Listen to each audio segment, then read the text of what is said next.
Lord, precious people of God, and we, Apostle and me, we are so delighted to be here and to see you all. And we bring you greetings all the way from India to this beautiful place, Sharjah and UAE, and what the Lord is doing here. We are so thrilled and excited. And the last time when Apostle was here, I was watching online, and I'm so privileged and honored to be part of this meeting here and meet you all and see you all in person. I'm so excited. God has been so good to us. God has been so good. What the Lord is doing in FOLJ, India and around the world. We are so privileged, and how the Lord is using Apostle Ankit. It is just what an honor to stand with him and to stand in the vision that God has given to him. And I want to shout out to our FOLJ Dubai family. What a wonderful, passionate people that God has given to us. And we have Brother Jitesh, Sister Poonam, our Mumbai family here, and I want to shout out to you as well. So thrilled to have you here, and so blessed. We are so blessed. Indeed, in Christ, we are so blessed. And I'll not take much of the time, but let's pray for the word. Father God, I thank you. खुदावन हम आपका धन्यवाद करते हैं प्रभु इस सभा के लिए. Father God, we thank you for this service. इस गैदरिंग के लिए Lord. For this gathering, Lord. सारे कोऑर्डिनेटर्स के लिए परमेश्वर जिनको आपने इस्तेमाल करा परमेश्वर इस सभा के लिए. For all the coordinators you've used for this service, Lord. Lord, we just want to say that we love you. प्रभु हम कहना चाहते हैं हम आपसे प्यार करते हैं. Holy Spirit, thank you for your presence here, पवित्र Lord. आत्मा, धन्यवाद आपकी उपस्थिति यहाँ है. Thank you that you are here, God. धन्यवाद कि आप यहाँ हैं प्रभु. Lord, we expect and unexpected things, Father God. हम उन बातों की अपेक्षा करते हैं जो किसी ने सोची नहीं प्रभु. Lord, whatever your children have come with, Lord, in their hearts, जो कुछ आपके बच्चे अपने दिल में आज लेकर के आए हैं. I pray, Lord, that as your son will speak the word, Father, I pray, Lord, that your word will be established, Father, in their hearts and will bring 30, 60 and 100-fold harvest in their life. मैं प्रार्थना करती हूँ आपके बेटे जब आप वचन को बोलेंगे तो वो वचन उनके जीवन में 30, 60, 100 गुना फल लाएगा. As your word says, Lord, that you will know the truth and the truth will set you free. Father, I declare, Lord, as they will know the truth of your word, Lord, every lies will be broken, Father. Every bondages will be broken, Father. Every sickness will flee from their life in the name of Jesus. जैसे आपका वचन कहता है तुम सच को जानोगे और सच तुम्हें आजाद करेगा. आज हर एक सच तोड़ा जाएगा, हर एक झूठ का नाश होगा आज यीशु के नाम. Thank you that you have anointed, you have appointed your son, Lord. धन्यवाद कि आपने अपने सेवक का अभिषेक किया है प्रभु.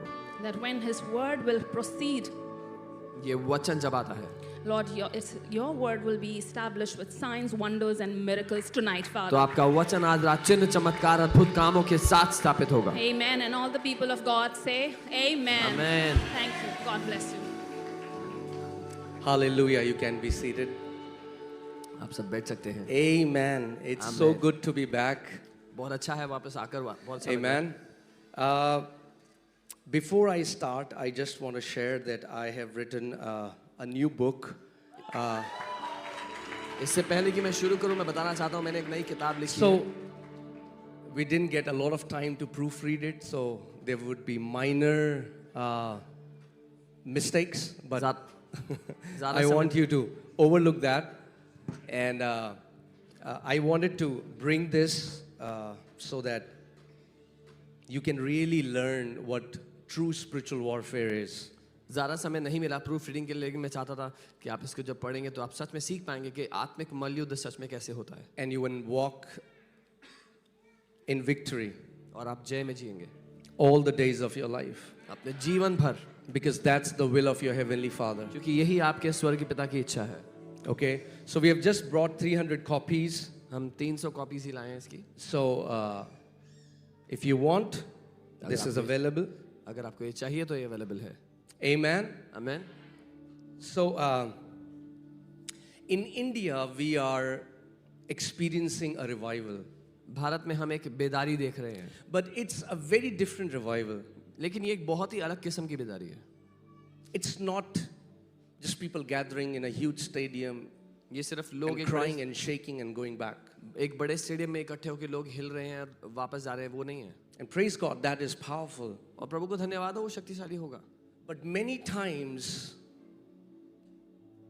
we can call hype and too much emotions as revival. पर कई दफा हम बहुत ज़्यादा चकाचौंध और भावनाओं को बेदारी समझ बैठते हैं. The revival that we are seeing in India जो बेदारी हम भारत में देख रहे हैं is simple. वो आसान है देखने में, It's not spectacular, ज़्यादा चकाचौंध वाली नहीं दिखती, but it is powerful लेकिन वो शक्तिशाली है because it's transforming lives. क्योंकि उससे जिंदगियां बदल रही हैं. It is the revival of the word. वो परमेश्वर के वचन की बेदारी है. Simple, ordinary people सरल, आसान, साधारण लोग partnering with God. परमेश्वर के वचन के साथ मिलकर काम करें. They are taking the word of God at its face value. वो परमेश्वर के वचन को जैसा वो लिखा है वैसा ही ले रहे हैं, And just putting it in their hearts, उसको अपने दिल में डाल रहे हैं, putting in their mouth, अपने मुंह में डाल रहे हैं उस वचन को, and are coming out of sicknesses, और बीमारियों से बाहर आ रहे हैं, coming out of debts, कर्जों से बाहर आ रहे हैं, coming out of addictions. बुरी लतों से बाहर आ रहे हैं. And it's such a powerful transformation. और ये एक शक्तिशाली बदलाव है. Amen. आमीन. And I have come with that revival. और मैं उस बेदारी के साथ आया.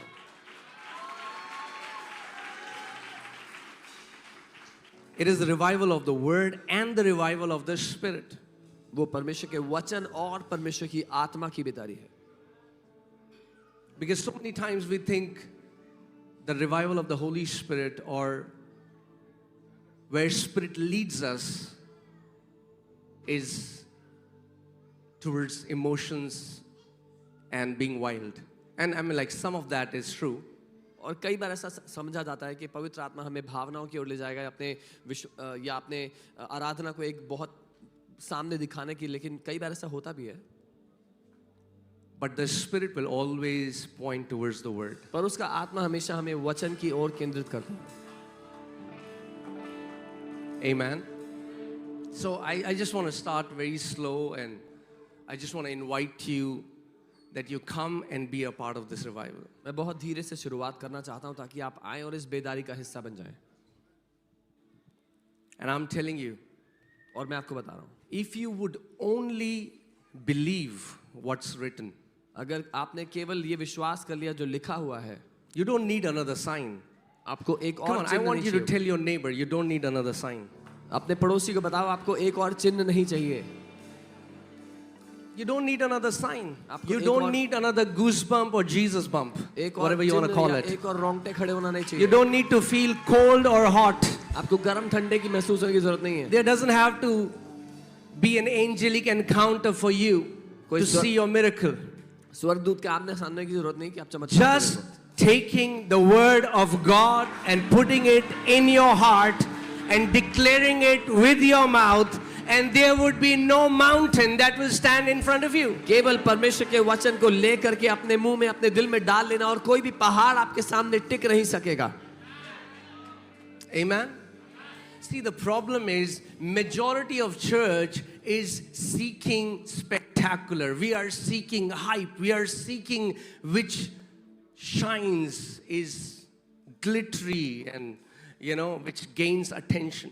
समस्या यह है कि अधिकतर कलीसिया कुछ चकाचौंध, कुछ ऐसा दिखने में अद्भुत हो, उसको तलाश रहे हैं. And many times, और कई बार, in fact, most of the times we miss God. बल्कि ज्यादातर समय हम परमेश्वर को सुनने से चूक जाते हैं. Elijah is inside this cave, and a whirlwind comes, and the Bible says God was not in whirlwind. Elia इस गुफा में था और एक बवंडर आता है, बाइबल कहती है परमेश्वर उस बवंडर में नहीं था. And an earthquake comes, एक भूकंप आता है and God was not in that earthquake. और परमेश्वर उस भूकंप में भी नहीं था. A fire comes, and God was not in that fire. आग आती है और परमेश्वर उस आग में भी नहीं था. For decades we have been seeking God in earthquakes and whirlwinds and fires, but the Bible says then came a still small voice, and God was in that voice. God will always be in His word. दशरथों से हम परमेश्वर को भूकंप में, भूचाल में, आग में ढूंढ रहे हैं, लेकिन बाइबल कहती है उस धीमी आवाज में परमेश्वर था। परमेश्वर अपने वचन में हमेशा से है। Amen. God is in His Word. If you खुदावन want to अपने find वचन Him, में, आप उसको ढूंढना चाहते हो, you won't always find Him in a goosebump. आप हमेशा उसको एक रोंगटे खड़े होने में नहीं पाओगे।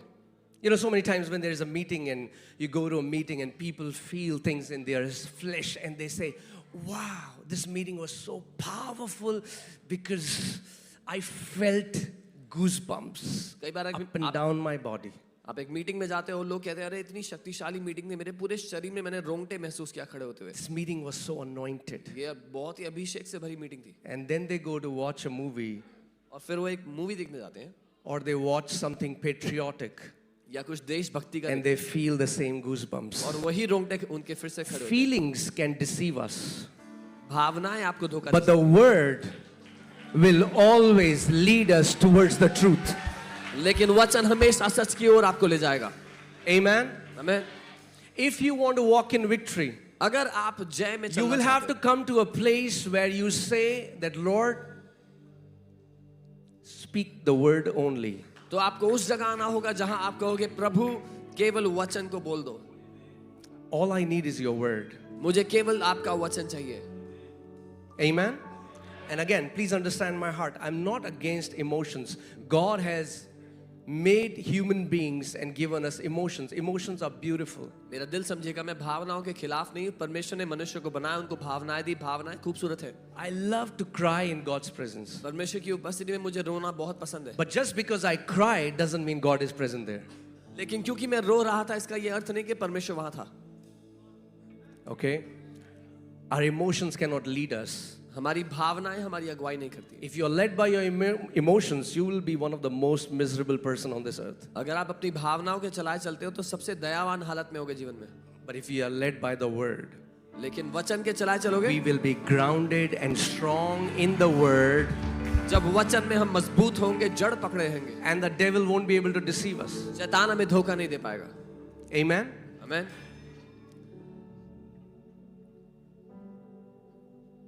So I'm going to say some things which might offend you. मैं कुछ ऐसी बातें कहूंगा शायद जो आपको नाराज कर दें, But that is why I have come from India. पर मैं इसीलिए आया हूं इंडिया से, Because unless, you know, truth before it sets you free, truth will offend you. एक सच्चाई आपको आजाद करने से पहले नाराज करती है। Pharisees hated Jesus because he was destroying the traditions of man. फरीसियों को यीशु से नफरत थी क्योंकि वो मनुष्यों के रीति रिवाजों को नाश कर रहा था। Because they were doing it, their fathers were doing it, their forefathers were doing it, and here comes a young man, 30 years old, and does things which are completely opposite to the traditions of their fathers. क्योंकि वो उसको कर रहे थे, रीति रिवाज को उनके बाप दादा कर रहे थे, उनके पुरखे कर रहे थे, और यहाँ एक 30 साल का जवान लड़का आता है और वो चीजें करता है जो उनके रीति रिवाजों के बिल्कुल उल्टा है, And they hated it. और उनको नफरत हुई उन And बात he से। said, और उसने कहा the traditions of men has made the word of God of none effect. कि इंसान के रीति रिवाजों ने खुदावन के कलाम को निकम्मा कर दिया है। Okay? So many people say, I believe the word, but it didn't work. If it didn't work, then it was tradition, not the word. बहुत से लोग कहते हैं मैंने उसके कलाम पर ईमान रखा लेकिन वो काम नहीं करा। अगर काम नहीं करा तो वो ईमान नहीं था, वो केवल रीति रिवाज था। Amen? Because the word of God cannot return back to God void. क्योंकि उसका कलाम कभी खाली उसके पास वापस नहीं आता है। Okay? So, are you ready for the word? I have not started. आप तैयार हो? मैंने शुरू नहीं किया अभी। I have not like made a sermon, so maybe I'll go all over the place, but that's okay. मैंने कोई सरमन तैयार नहीं किया तो सब जगह घूम के आऊंगा। I just want to share some things from my heart. अपने दिल से कुछ बातें रखना चाहता हूँ आपके साथ। But I challenge you, पर मैं इस बात के लिए चैलेंज and I करता हूँ, give you a money back guarantee. और पैसे वापसी की गारंटी के साथ, If it doesn't work, अगर काम नहीं करेगा you can catch Dr. Elias. आप डॉक्टर एलियस को पकड़ सकते हैं जाके। But it would never happen. पर ऐसा होगा It- नहीं। The Bible says, let every man be a liar, but let God be true. His word will never ever fail. उसका वचन कहता है हर इंसान झूठा ठहरे लेकिन खुदावंद सच्चा ठहरे. वो उसका वचन कभी निकम्मा नहीं जाएगा, उसका कलाम Okay, कभी let's just खाली नहीं pray and जाएगा. then we'll go to the word. हम प्रार्थना करेंगे. Heavenly Father, स्वर्गीय पिता, we honor you. हम आपका आदर करते हैं, We honor your word. आपके कलाम का आदर करते And we honor your mighty Holy Spirit. हैं, आपके ताकतवर आत्मा का आदर करते हैं. Open our eyes हमारी आंखों को खोलें to the truth. आपके सच्चाई के लिए. Lead us, हमारी अगुवाई करें, guide us. हमें चलाएं. I thank you, Father, for the anointing that is in this place. मैं इस अभिषेक के लिए धन्यवाद देता हूँ जो इस जगह पे है. It sets us free, ये हमें आजाद not only from sicknesses alone, केवल बीमारियों से not नहीं, only from demonic oppression alone, केवल दुष्ट की सताव but से ही even from the traditions of men. नहीं, लेकिन इंसानों के रीति रिवाजों से भी. In Jesus' name, यीशु के नाम में. amen. आमीन. Do you know we are in a fight between truth and lies? आप जानते हैं हम एक लड़ाई में है जो सच्चाई और झूठ के बीच में है. Is there anybody here that Satan came in your room and he pierced a sword in your stomach? यहाँ कोई है जिसके कमरे में शैतान आ गया, आपके पेट में तलवार डाल दिया उसने, Or he came with a machine gun? या मशीन गन लेके आया आपके कमरे में? No, नहीं, he comes with lies. वो झूठ के साथ आता है. Jesus said Satan is the father of lies. यीशु ने कहा वो शैतान जो है झूठ का पिता है. And Jesus said, I will tell you the truth and truth will set you free. और यीशु ने कहा मैं तुम्हें सत्य बताऊंगा और सत्य तुम्हें आजाद करेगा. See, so many times I've seen people pray, religious prayer like, oh, Jesus set me free. कई बार मैं देखता हूँ लोग धार्मिक प्रार्थना करते हैं, यीशु मुझे आजाद कर दो. Yes, he will definitely set you free. हाँ वो आपको But he will आजाद कर set देगा. you free in the way he told he will set you free. वो आपको आजाद तो करेगा लेकिन उस तरीके से जैसे उसने कहा था कि वो आपको आजाद करता है. Because many people are expecting he will come in your room and maybe he will, you know, you are bound with a thread and he'll open it up. No, he will tell you the truth and through the truth he will set you free. बहुत से लोग ऐसा सोचते हैं कि यीशु आपके कमरे में आकर के जिस चीज से आप बंधे उस धागे से उस धागे को खोलेगा. नहीं, उसने कहा मैं तुम्हें सब सच बताऊंगा और सच आपको आजाद So करेगा. if there is any area in our life where we are bound, what do we need? We need the truth. अगर हमारे जीवन में कोई भी ऐसा हिस्सा है जो बंधा हुआ है झूठ में, तो हमें क्या चाहिए? सच्चाई चाहिए, सत्य चाहिए. Amen. And Jesus said in John 17:17, your word, O Lord, is the truth. यूहन्ना 17:17 में यीशु ने कहा तेरा जो वचन है खुदावंद वही This word is the truth. वही सत्य है, वही सच्चाई है. Amen. Okay, so let's go to the word and all right. Maybe I'll share a little bit from the book. Let's see. Do you know there are so many Christians that believe in magic अब जानते हैं बहुत से मसीह लोग जादू में विश्वास करते हैं and they call it prayer. और उसको वो प्रार्थना बोलते हैं. Let me say that again. मैं दोबारा कहता हूँ, हिंदी में बोलता हूँ. सिर्फ हिंदी. बहुत सारे मसीह लोग जादू को मानते हैं और उसको वो प्रार्थना कहते हैं. Many believers believe in magic and they call it prayer. And they've been praying those kind of prayers for years. और वो कई सालों से इस तरह की प्रार्थनाओं को कर रहे हैं, And it doesn't work. पर वो काम नहीं करती. But they don't stop and think what's wrong. पर वो लोग रुक कर सोचते नहीं कि ये काम क्यों नहीं कर रही है, दिक्कत क्या है. I've been praying the same prayers for years. मैं यही प्रार्थना सालों से कर रहा हूँ, What's wrong? दिक्कत कहाँ है. Why did I say that many Christians believe in magic and call it prayer? मैंने क्यों कहा बहुत से मसीह लोग जादू पे विश्वास करते हैं, उसको प्रार्थना है, दुआ कहते हैं. Because prayer is not giving your wish list to God क्योंकि प्रार्थना अपनी इच्छाओं की लिस्ट परमेश्वर को देना नहीं है and then telling him what you want him to do. और फिर उसको बताना कि आप क्या चाहते हो परमेश्वर करे. You know, so many people think because I've prayed, I've told God what I want, now my responsibility is over and now it's God who will do it as I want, when I want. बहुत से मसीहों को लगता है मैंने प्रार्थना करके अपनी wish list परमेश्वर को बताती है, अब परमेश्वर को वो करना होगा जो मैंने उसको कहा है करने के लिए, जब चाहता हूँ तब. No. नहीं, Prayer is not telling God what you want. प्रार्थना परमेश्वर को बताना नहीं है कि हमें क्या चाहिए. In prayer, you learn what God wants. आप प्रार्थना में ये सीखते हो कि परमेश्वर क्या चाहता है. Prayer is the partnership between heaven and on earth. प्रार्थना एक साझेदारी है स्वर्ग और पृथ्वी की. Amen. When Jesus was praying, जब यीशु प्रार्थना कर रहे थे, he was not telling the Father what he wants. वो पिता को ये नहीं बता रहे थे उनको क्या चाहिए. He was seeing what the Father is already doing. वो देख रहे थे पिता जो पहले से कर रहा है. And he said, a son by himself can do nothing, but whatever he sees the Father doing, this he does also. और उसने कहा एक बेटा अपने आप से कुछ नहीं कर सकता, जो वो पिता को करते देखता है वही वो भी करता है. Amen. Do you know that? Let me come here so I feel more close to you guys. Okay? Is that okay? Yeah. So, do you know that the kind of life that you live on this earth, you have a part to play in this?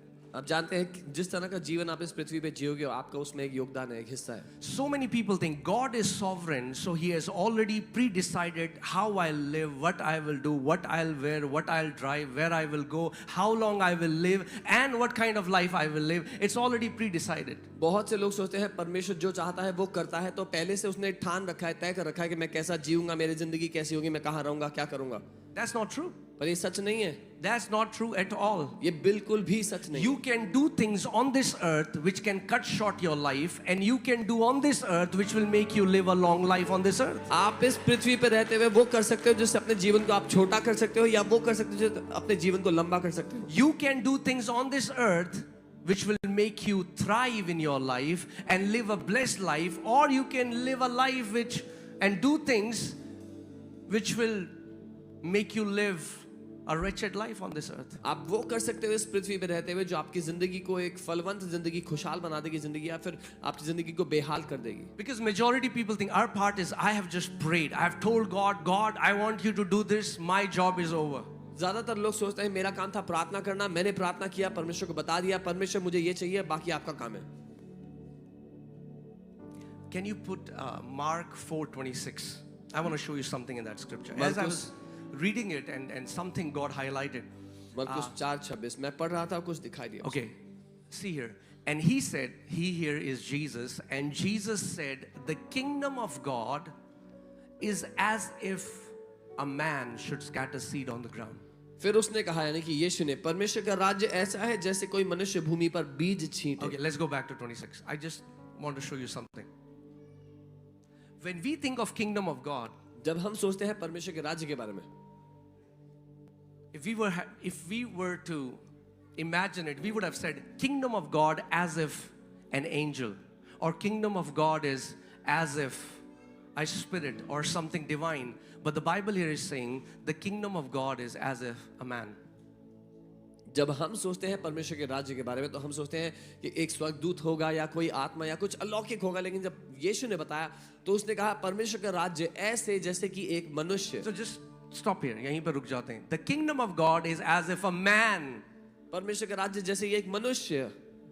Man. मनुष्य. As simple as you are. जितने साधारण आप हैं. We are always thinking about something divine. We thought God would say kingdom of God is as if an angel came in my room, but God is saying kingdom of God is as if a man. हम हमेशा सोचते हैं कि परमेश्वर का राज्य कुछ अलौकिक हो गया कि एक स्वर्गदूत मेरे कमरे में आ गया. परमेश्वर कह रहा है एक मनुष्य. And see, that's why we miss it. Because when a man of God comes who says an angel comes to my room every day, and you feel I am not as blessed as this man of God because an angel comes into his room, what about me? और यहीं पे हम गलती करते हैं. जब एक परमेश्वर का जन आके कहता है मेरे कमरे में तो रोज स्वर्गदूत आता है, तो आप कहते हो ये तो बड़ा ब्लेस्ड है, लेकिन मेरा क्या होगा?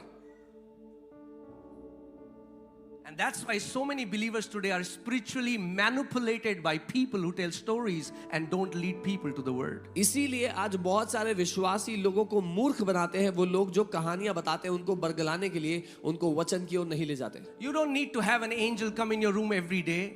Even Apostle Paul didn't had an angel come into his room every day. आपके कमरे में स्वर्गदूत रोज आए इसकी कोई जरूरत नहीं है. पौलुस प्रेरित के कमरे में भी नहीं आता था. The kingdom of God is as if a man should scatter seed on the ground. परमेश्वर का राज्य ऐसा है जैसे एक मनुष्य बीज छींटे पृथ्वी पे.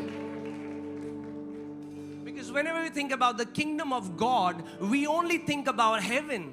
जब हम स्वर्ग के राज्य के बारे में सोचते हैं, हम सोचते हैं स्वर्ग के बारे में. But the kingdom of God is about a partnership between God and man. लेकिन परमेश्वर का राज्य एक साझेदारी है परमेश्वर और मनुष्य के बीच में.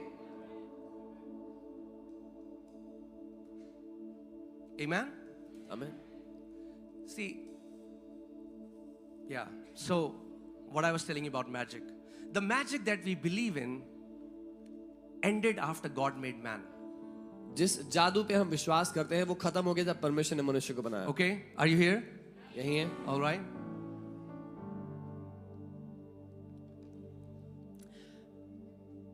In the beginning, God created heavens and the earth. शुरुआत में परमेश्वर ने स्वर्ग और पृथ्वी को बनाया.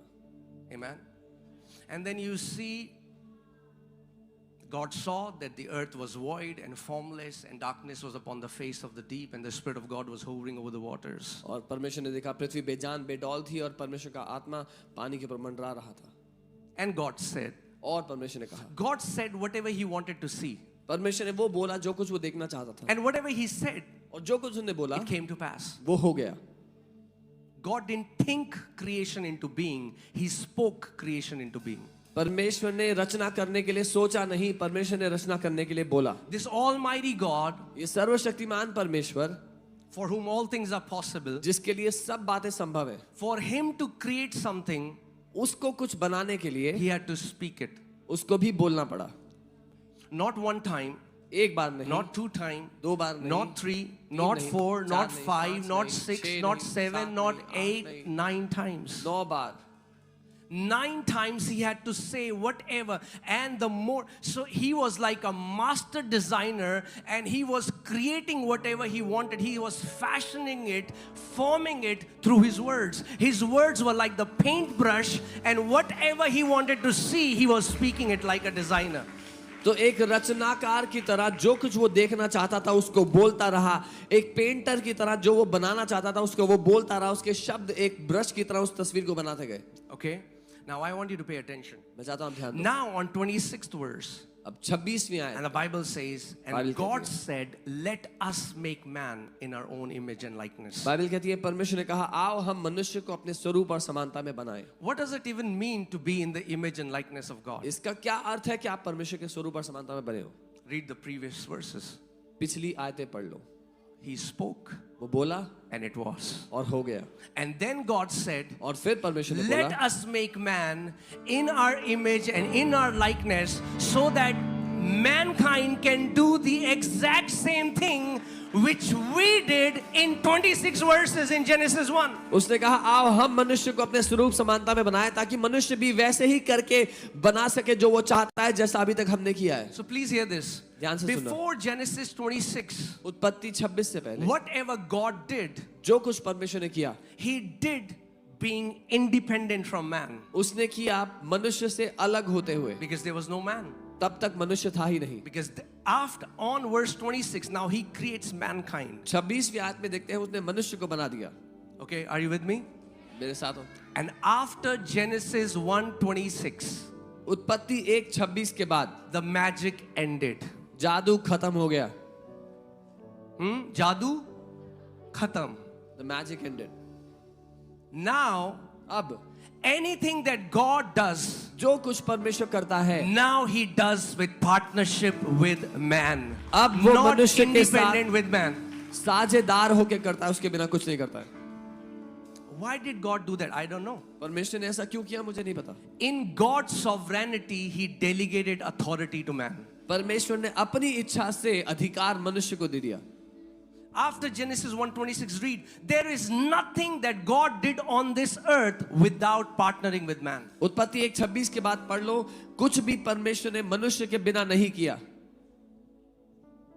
Can you put Psalm 115 verses 16? The Bible says, heaven, even the heavens belong to the Lord, but earth He has given to the children of men. भजन 115 उसका 16, स्वर्ग तो यहोवा के है लेकिन पृथ्वी उसने मनुष्य के पुत्रों को दी है.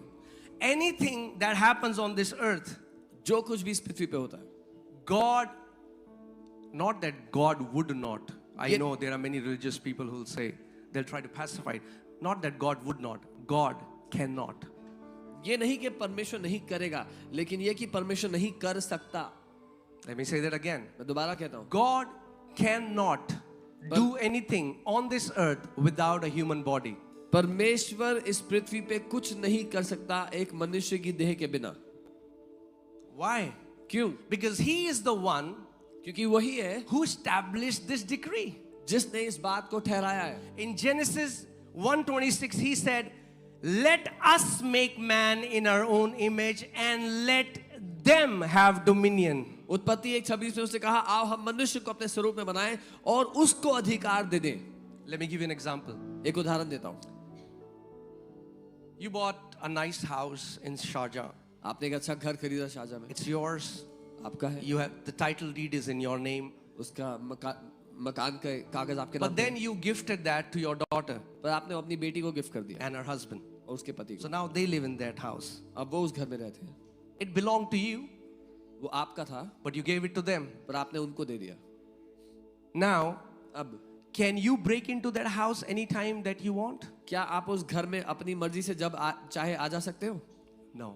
नहीं, You need their permission. आपको उनकी अनुमति चाहिए, You need their partnership. उनकी साझेदारी चाहिए। That's what prayer is. यही प्रार्थना है। Mankind partnering this invisible spirit, and we work together to bring the will of God, heaven on this earth. परमेश्वर के साथ मिलकर साझेदारी करते हुए उसकी इच्छा को पृथ्वी पे करना। But what religion teaches us? धर्म क्या सिखाता है? Lord's prayer बोलो 51 times, miracle हो जाएगा. 51 बार प्रभु की प्रार्थना करो, दिल भी miracle. Share the picture of Jesus 100 times. Type amen, something will happen. यीशु की तस्वीर को शेयर करो, उसमें आमेन लिखो, कुछ होगा। This is nonsense. ये बकवास है।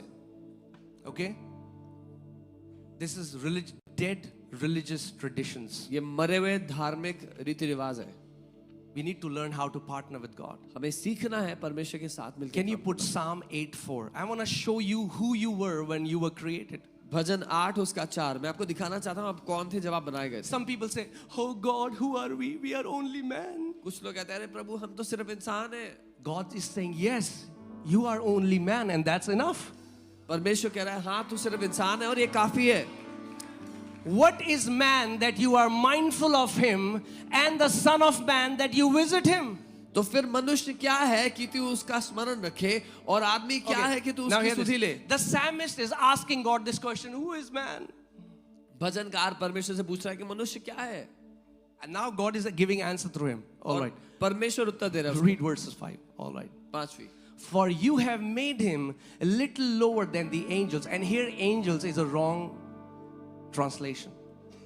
अंग्रेजी में ऐसा लिखा है कि तूने उसको स्वर्गदूत से थोड़ा कम बनाया है, लेकिन यहाँ पे स्वर्गदूत गलत See, the अनुवाद है। thing is, that's what I'm saying. Because when Bible translators read it as it is written, it boggled their mind. क्योंकि बाइबल के जो अनुवाद कर रहे थे जब उन्होंने ये पढ़ा तो वो परेशान हो गए इसको पढ़ के। So they said, okay, I think he meant angels. तो उसने कहा अच्छा ठीक है मतलब स्वर्गदूत बोल रहा होगा But the यहाँ पे। word here is not angelos, the word here is Elohim. लेकिन यहाँ जो शब्द है वो एंजेलोस नहीं है, एलोहीम है।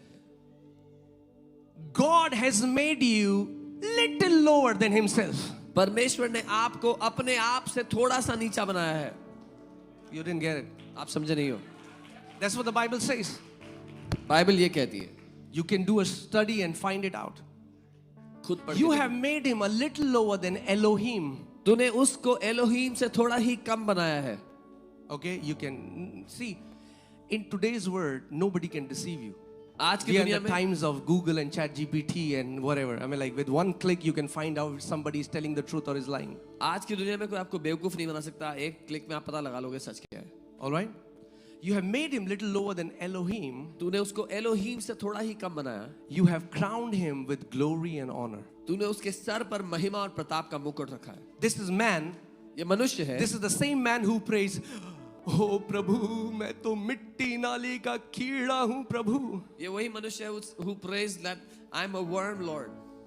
And the Bible says, God created you and crowned you with glory and honor. Bible कहती है परमेश्वर ने तुमको बनाया और महिमा का मुकुट तुमको पहनाया। Okay, next verse, verse 6. You have made him to have dominion over the works of your hands. तूने उसे अपने हाथों के कार्यों पर प्रभुता दी है। Now wait. Now the next line can be very blasphemous for some religious people. अगली जो लाइन है वो धार्मिक लोगों के लिए बहुत ही परेशान करने वाली हो सकती है। You have put all things under his feet. तूने सब बातें उसके पांव तले कर दिया है। Now hear this. Majority of people, when I told 99.99% people said Jesus. ज्यादातर लोग जब मैंने उनको ये लाइन पहले पढ़ाई और पूछा किसके लिए लिखा है तो उन्होंने कहा यीशु के लिए। This isn't written for Jesus. ये यीशु के लिए नहीं लिखा। Yes, I'll tell you later, but this is written for Adam. ये आदम के लिए लिखा है। Okay, put 2 Corinthians 4:4. दूसरा कुरिन्थियों 4:4। I want to take you somewhere. Is that okay? Can we do all night prayer here? Yeah? Okay. Yeah, dinner fasting. Are you game? Now some people are like, ooh. Okay. Whose minds the God of this age has blinded? और उन अविश्वासियों के लिए जिनकी बुद्धि इस संसार के ईश्वर ने अंधी कर दी है. Bible calls devil the God of this world. Bible शैतान को इस दुनिया का ईश्वर कहती है. Let me ask you this question. Who made him God of this world? मैं पूछता हूँ किसने उसको इस संसार का ईश्वर Where बनाया? do you find a Bible verse where God calls Satan God? आपको वो बाइबल वर्स कहाँ मिलता है जहाँ परमेश्वर ने शैतान को ईश्वर कहा? There's no Bible verse. कोई ऐसा How Bible is verse? Bible calling Satan God of this world? तो बाइबल क्यों यहाँ पर शैतान को ईश्वर कह रही है संसार Who का? made him God? किसने बनाया उसको ईश्वर? Adam did. आदम ने. Because Adam was made smaller God of this world. क्योंकि परमेश्वर ने आदम को इस संसार का ईश्वर बनाया था. Not the capital G. परमेश्वर नहीं. You have made him little lower caps. God. थोड़ा ही कम बनाया है. ईश्वर बनाया आदम को. Amen. Are you getting it? Adam was supposed to be the ruler of this creation. आदम को इस सृष्टि का मालिक होना था. उसका God told him, you need to have dominion over the works of my hands. परमेश्वर ने उसको कहा मेरे हाथों के काम पर तू प्रभुता कर. So good so far? Yeah? Only two things will happen. सिर्फ दो ही चीजें होंगी. Either you'll be set free or you'll be so offended you won't come tomorrow. या तो आप आजाद हो जाओगे या इतने नाराज हो जाओगे कि कल नहीं आओगे. But both are okay with me. पर मेरे लिए दोनों ठीक है. Amen? But once you learn what your original design is, you will live as your Heavenly Father wants you to live, in rulership and in dominion. एक बार आपने सीख लिया कि आपकी असली बनावट कैसी है तो आप प्रभुता और राज्य करते हुए जियोगे जिंदगी को. Okay? See, that's why Jesus didn't defeat devil as God. इसीलिए यीशु ने शैतान को परमेश्वर होते हुए नहीं हराया. Jesus didn't snatch authority back from Satan as God. यीशु ने शैतान से अधिकार वापस जब छीना तो परमेश्वर होते हुए नहीं. Why? क्यों? Because God is fair.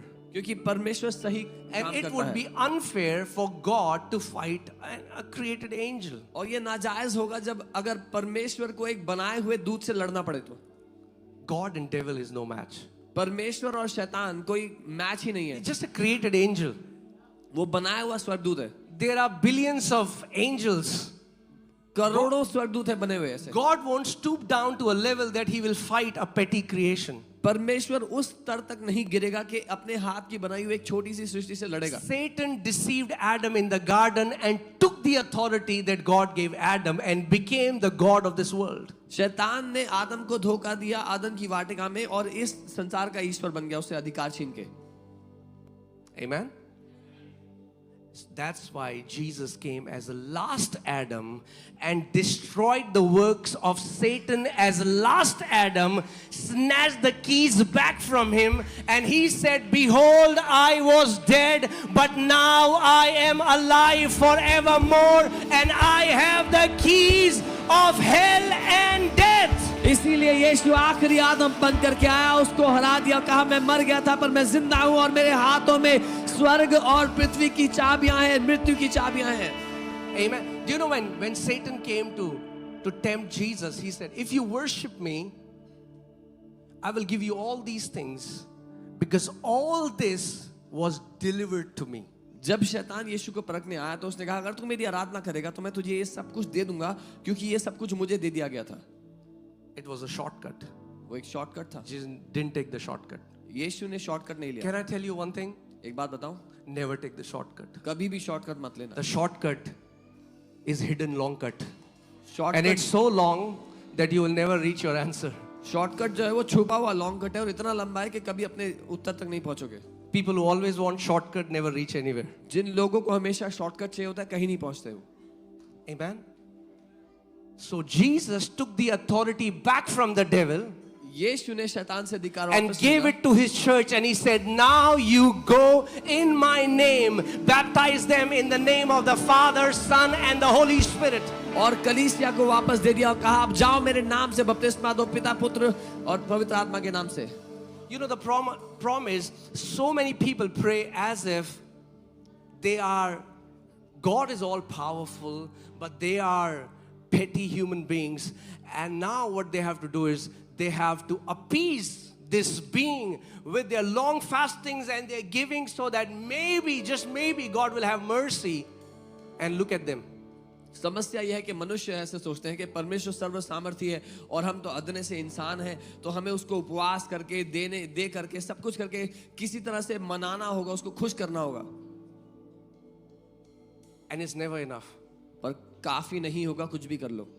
You fast for 10 days. 10 दिन उपवास कर लो. Religion will tell you it was not enough. धर्म कहेगा काफी नहीं था. 21 is the answer. 21 दिन करना पड़ेगा. You do 21. आप 21 करोगे? They'll say, oh, you missed it. It's actually 40. धर्म बोलेगा अरे चूक गए, 40 दिन करना Now चाहिए. please understand, I'm not mocking fasting. I fast. Fasting is powerful, but you cannot buy anything from God by your fastings. मैं उपवास का मजाक नहीं कर रहा. उपवास शक्तिशाली है, पर आप परमेश्वर से कुछ भी खरीद नहीं सकते अपने उपवास के द्वारा. If you are trying to buy anything from God by your fasting, then you don't know who your father is. अगर आप परमेश्वर से कुछ खरीदना चाहते हो अपने उपवासों के द्वारा, तो आप जानते ही नहीं आपका पिता कौन है. God is not an unjust factory owner and you are workers and you go on hunger strike so that he fulfills your demands. परमेश्वर एक ऐसा फैक्ट्री ओनर नहीं है जो नाजायज बात करता है और आपको स्ट्राइक करना पड़ेगा, भूख हड़ताल करना पड़ेगा. Are you getting what I'm saying? If you're running on the treadmill of religion, it will never be enough. अगर आप धर्म की ट्रेडमिल पे भागोगे तो कभी भी काफी नहीं होगा जो करोगे. 4 hours prayer will not be enough. 8 hours will not be enough. 12 will not be enough. 18 will not be enough. 4 घंटे प्रार्थना, 8 घंटे प्रार्थना, 12 घंटे, 16, 18 कुछ काफी नहीं होगा. And so many times we are trying to buy things which are freely given to us in Christ Jesus by grace. और कितनी बार हम वो खरीदने की कोशिश कर रहे हैं जो मुफ्त में हमें यीशु ने दे दिया अनुग्रह से. Okay? So we don't pray to get anything from God. We pray to know Him. The Bible says knowing the Father is eternal life. Bible कहती है पिता को जानना अनंत जीवन है. हम प्रार्थना करते हैं पिता को जानने के लिए. You know, I fasted, I have rubbed my nose on the floor, I've prayed in tongues, shut myself and prayed for hours all day long till I heard God and He said, what are you trying to do? मैंने उपवास किए, जमीन पर नाक रगड़ी, प्रार्थना किया, तब तक जब तक परमेश्वर को नहीं सुना कि वो कहता है तू क्या करना चाहता है. And He said, son, stop trying to convince me. उसने कहा बेटा मुझे मनाने की कोशिश करना बंद कर. I am already convinced for your healing. मैं तो पहले से ही तेरे भले के लिए राजी बैठा हूँ. It's your heart that doesn't believe. You know, the problem is not from God's side. आपका दिल है जो उसके लिए राजी नहीं होता उसकी भलाई के लिए, लेकिन परमेश्वर की ओर से कोई दिक्कत नहीं है. Okay, can you put 1 Corinthians 3:6? पहला कुरिन्थियों 3 उसका 6.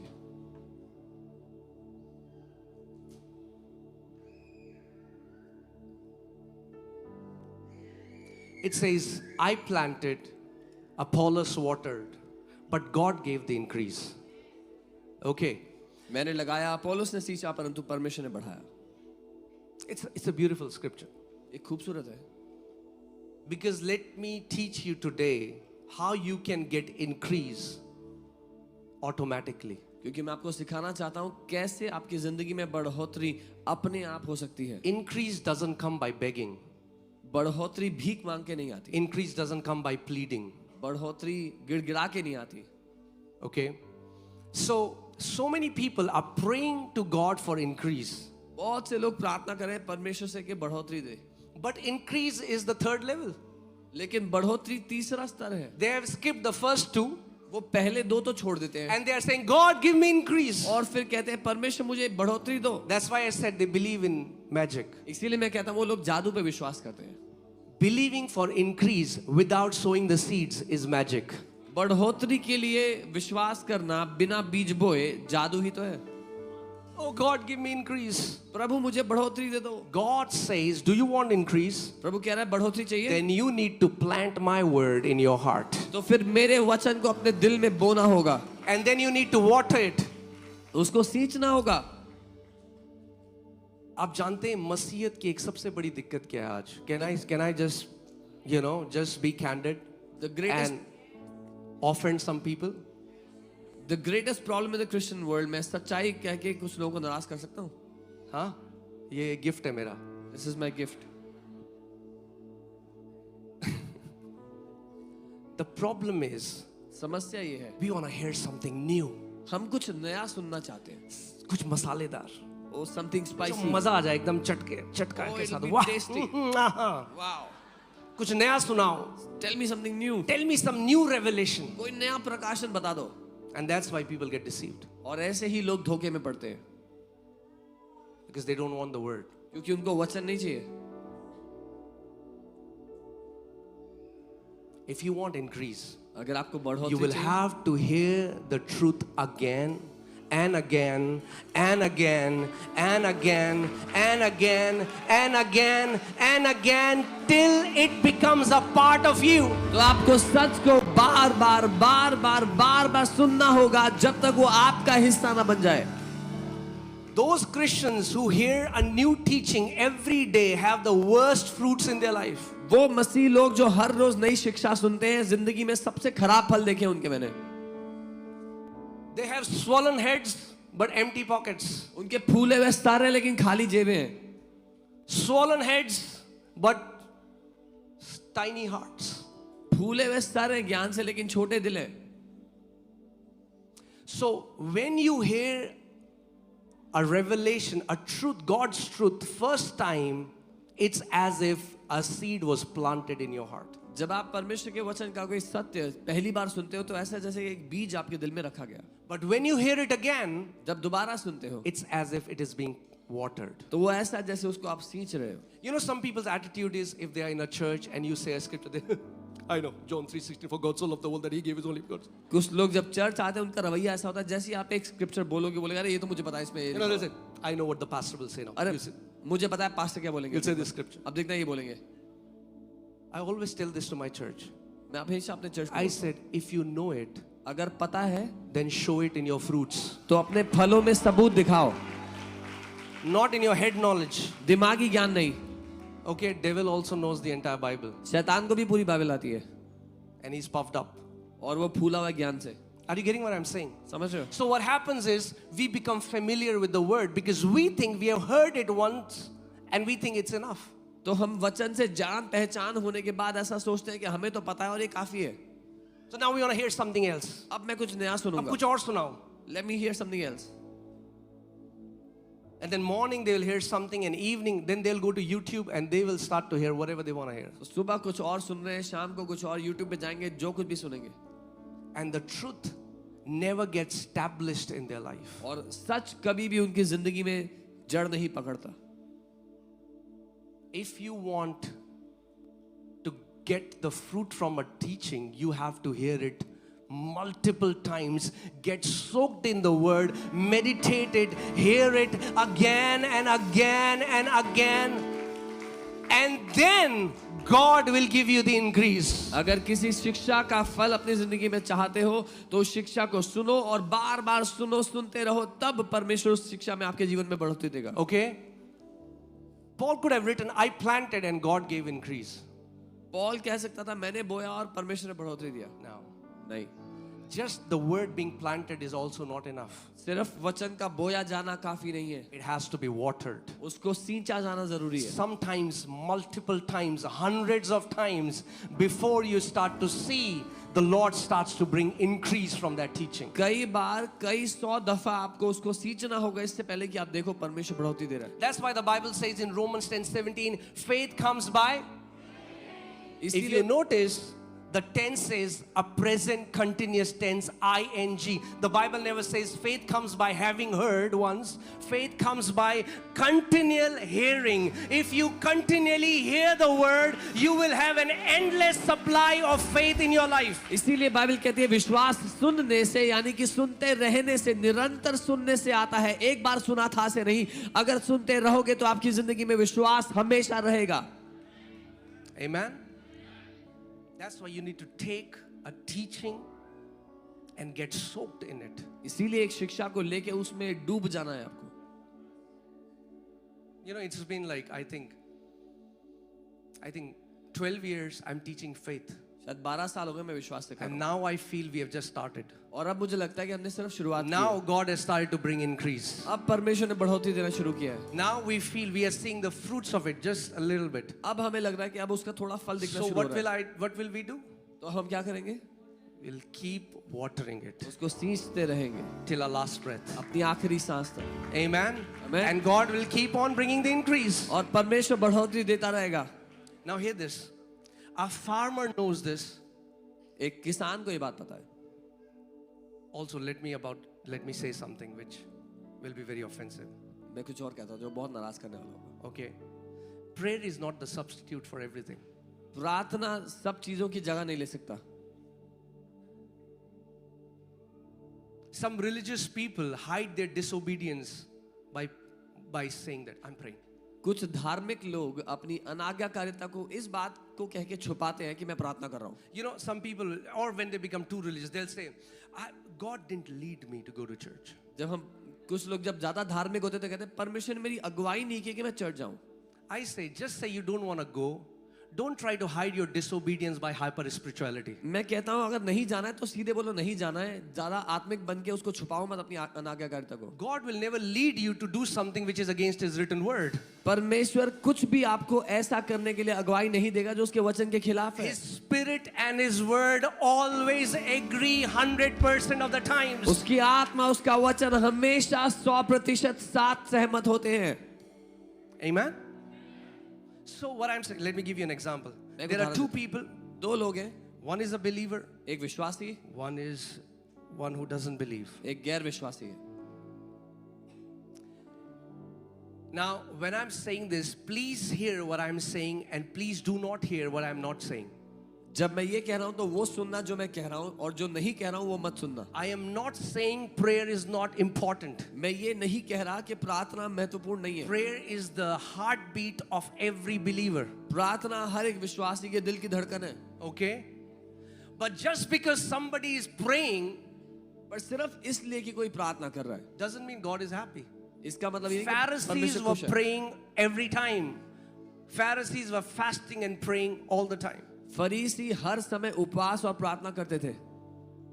And when Jesus looked at them, He said, "You children of devil, जब यीशु ने उनको देखा तो कहा शैतान के बच्चों।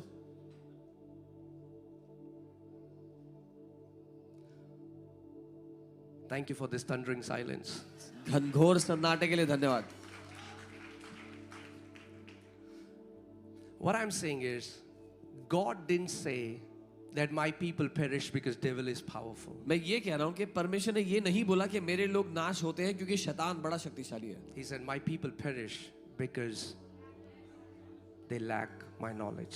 परमेश्वर ने बोला मेरे लोग इसलिए नाश होते हैं कि उनको ज्ञान की कमी है। Now think about this, okay?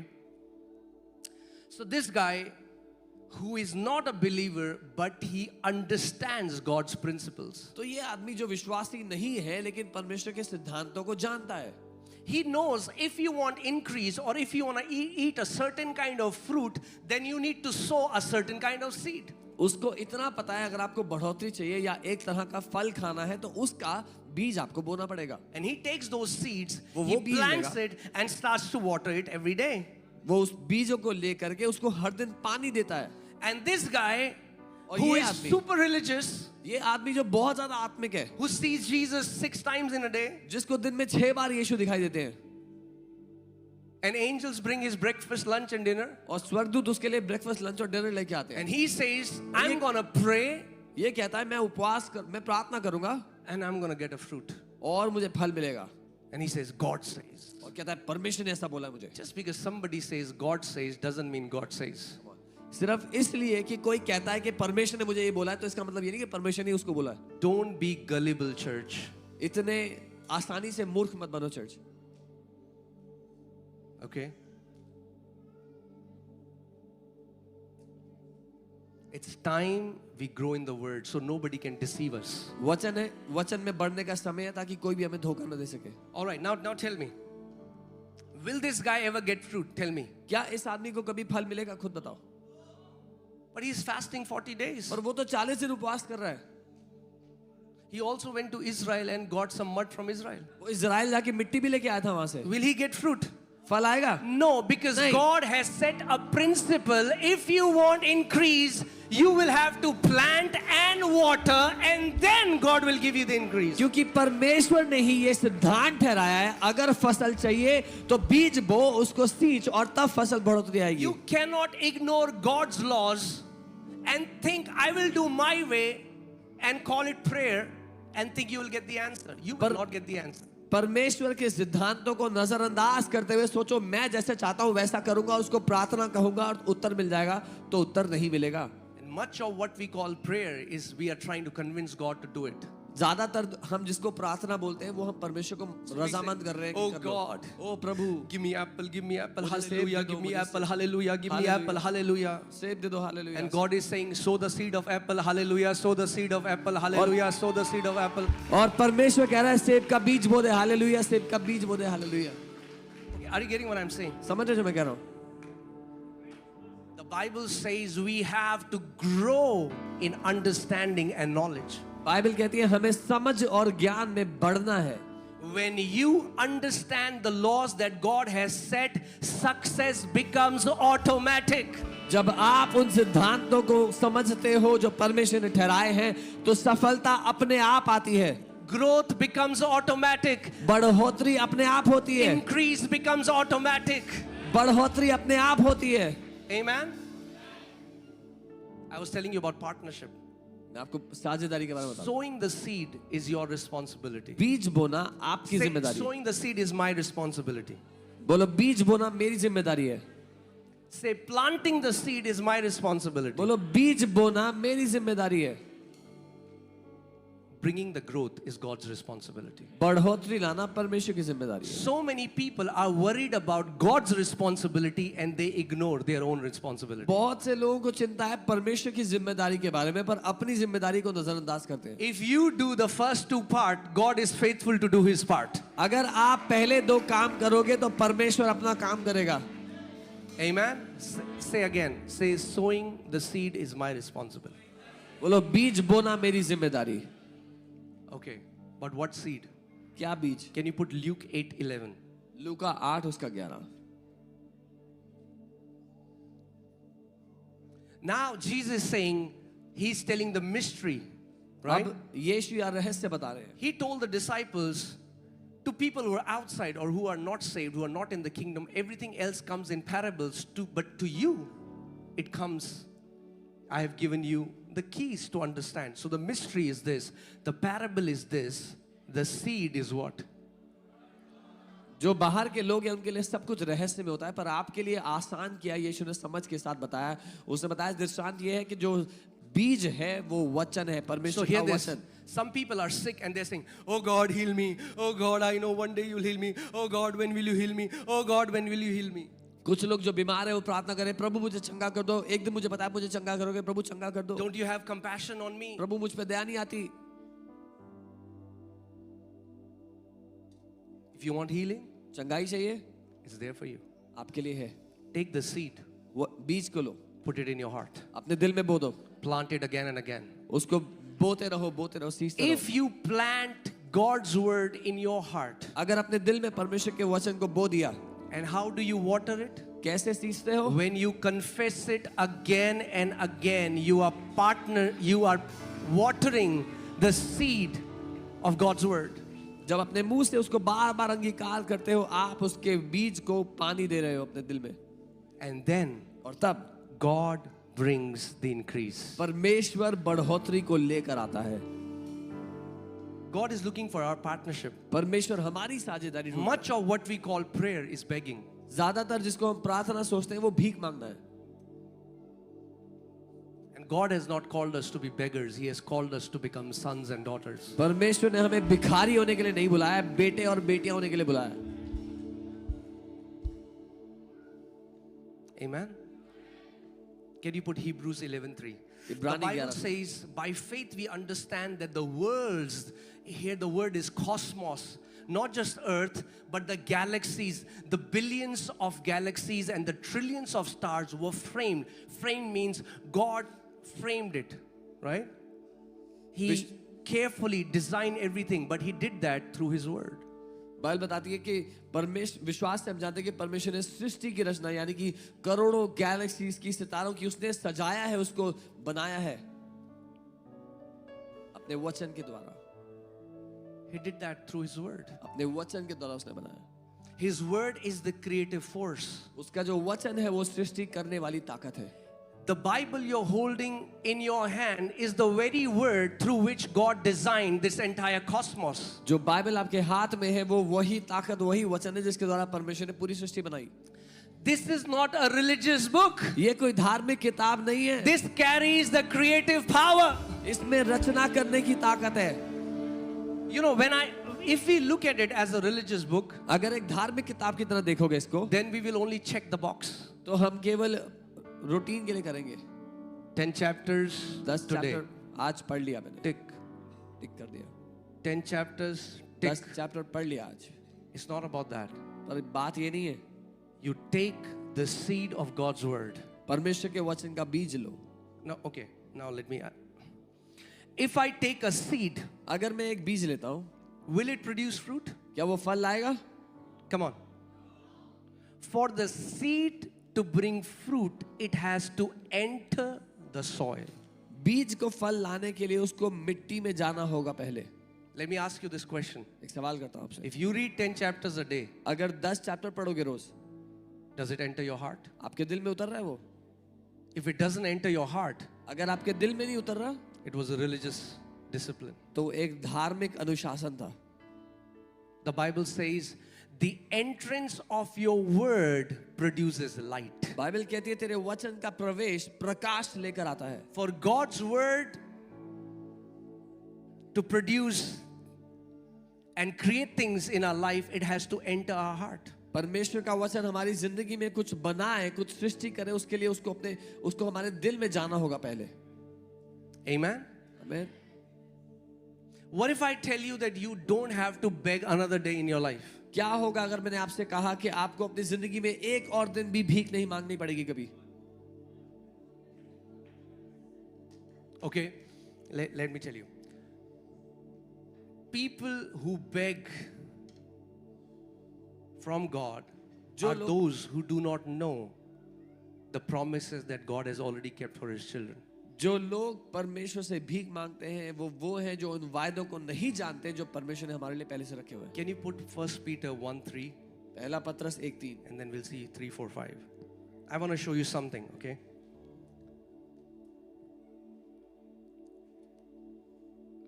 I'm sorry, 2 Peter 1:3. दूसरा पत्रस 1:3. All right. As His divine power has given to us all things that pertain to life and godliness. क्योंकि उसकी ईश्वरीय सामर्थ्य ने सब कुछ जो जीवन और भक्ति से संबंध रखता है हमें दे दिया है. See, I told you. Hello. I told you this is a word revival. मैंने आपको कहा था ये वचन की It's बिदाई not, है. इसमें हिलना डुलना ज्यादा नहीं है, but it will transform your life. लेकिन ये आपकी जिंदगी बदल देगा. Okay? Otherwise, you will do this. Some people are doing this for 20 years, but there is no transformation. नहीं तो ऐसे हिल रहे हैं कुछ लोग 20 साल से, कोई बदलाव नहीं हुआ. If you want to see victory, start honoring the written word of God. अगर जय में चलना चाहते हो तो लिखित वचन की इज्जत करना शुरू कर दो. One word of God can transform your destiny. परमेश्वर का एक वचन आपकी मंजिल को बदल के रख देगा. God gave Abraham one promise and he became the father of many nations. परमेश्वर ने अब्राहम को एक वायदा दिया और वो देशों का पिता बन गया. Let me tell you a secret. मैं आपको रहस्य बताऊं. Every time you hear a sermon, हर बार जब आप एक वचन सुनते, एक सरमन सुनते in हो, the sermon is hidden the proceeding word of the Lord that comes to you. Sarman के अंदर छुपा हुआ है वो भेजा गया वचन जो परमेश्वर की ओर से आपके लिए आता है. Okay? But Jesus, think about this. Whenever he was talking to the crowd, he would say, if you have ears to hear, जब यीशु प्रचार करते थे भीड़ को बोलते थे अगर सुनने के कान है तो सुन लो.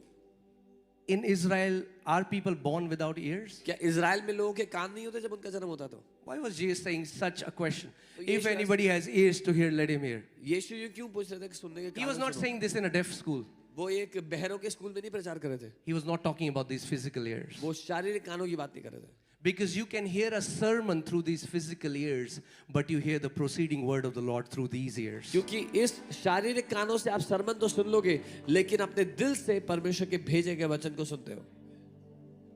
Amen? All right, let's go back. 2 Peter 1:3, as His divine power has given to us all things that pertain to life and godliness. जैसे उसकी ईश्वरीय सामर्थ्य हमें वो सब कुछ दे दिया तो जीवन और भक्ति से संबंध रखता है. Now hear this. How many things has God given you according to His word? कितनी चीजें परमेश्वर ने आपको दी अपने वचन के अनुसार? Are you sure? पक्का? We say yes, but we don't believe. हम कहते तो हैं हाँ, लेकिन That is मानते our नहीं हैं. problem. You know, the biggest issue of a born again believer is we don't believe the written word. एक नया जन्म पाए विश्वासी की सबसे बड़ी दिक्कत ये है कि हम लिखित वचन को नहीं मानते. And that includes me. और मैं भी उसमें शामिल I'm हूँ. journeying to that place where if it is written, it is enough. मैं उस जगह तक जा रहा हूँ, यात्रा कर रहा हूँ. अगर लिखा है तो मेरे लिए काफी है. मेरे पीछे बोलो, अगर लिखा है तो काफी है. If it is written, it is enough. Amen? But it's very basic, right? It's written, it's simple. साधारण है ना, लिखा है. You know, and you know, if somebody says that it's a written word that God shows, oh, yeah, okay, it's a Bible verse. But if someone says, you know, last night an angel came in my room अगर कोई कहे ये लिखा हुआ वचन है तो आप बोलेंगे हाँ हाँ. and he gave this message to you, अगर कोई कहे रात को स्वर्गदूत मेरे you will कमरे be में आया, all ears for that message. उसने आपके लिए संदेश दिया तो आप पूरा ध्यान से सुनोगे. That's the problem. यही दिक्कत है. The day you start treating the written word as if it is Jesus personally speaking to you, your life will transform.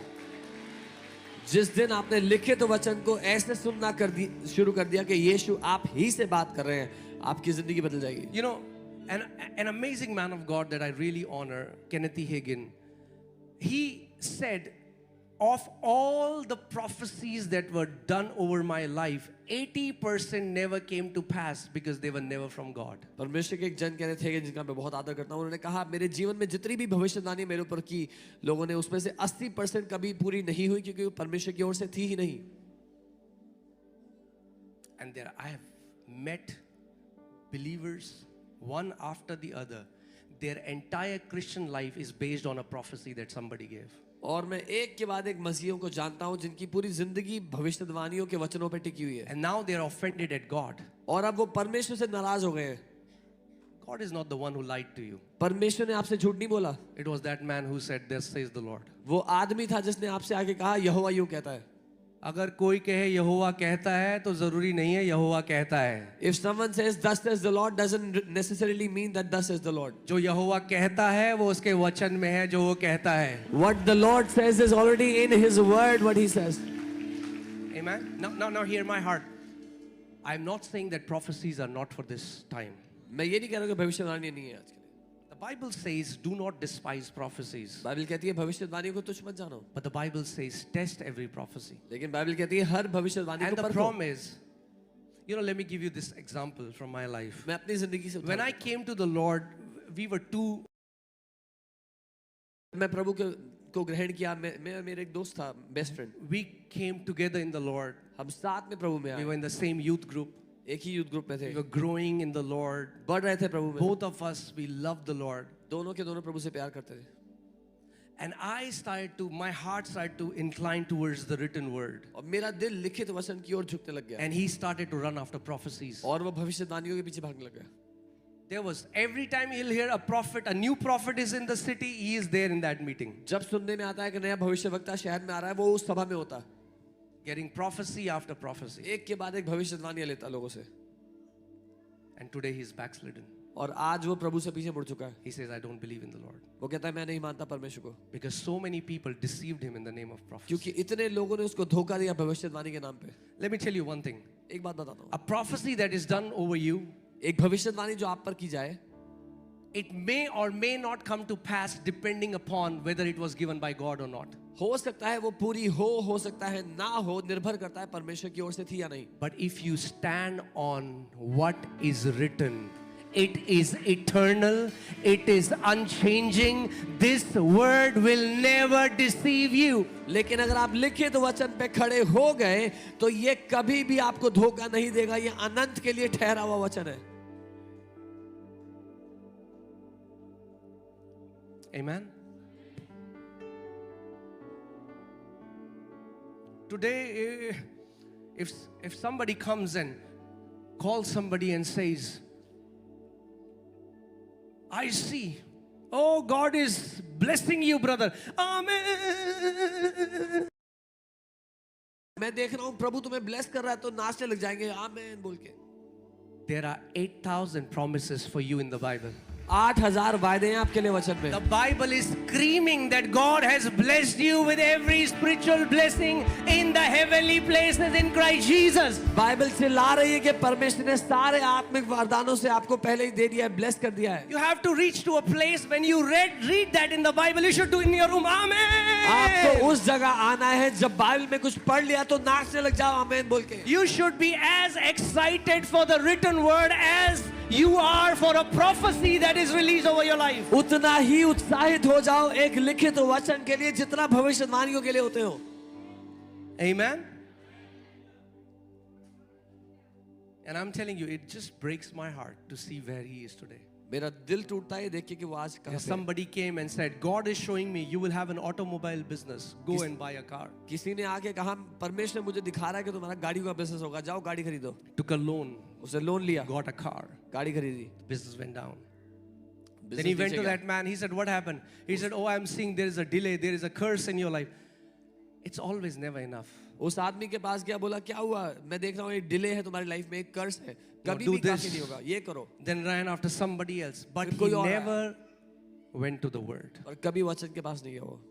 And today he's आज offended. वो He नाराज है, feels betrayed by God. उसको लगता है परमेश्वर ने उसको धोखा दिया है And he has gone away in the world. और वो दुनिया में जा चुका है.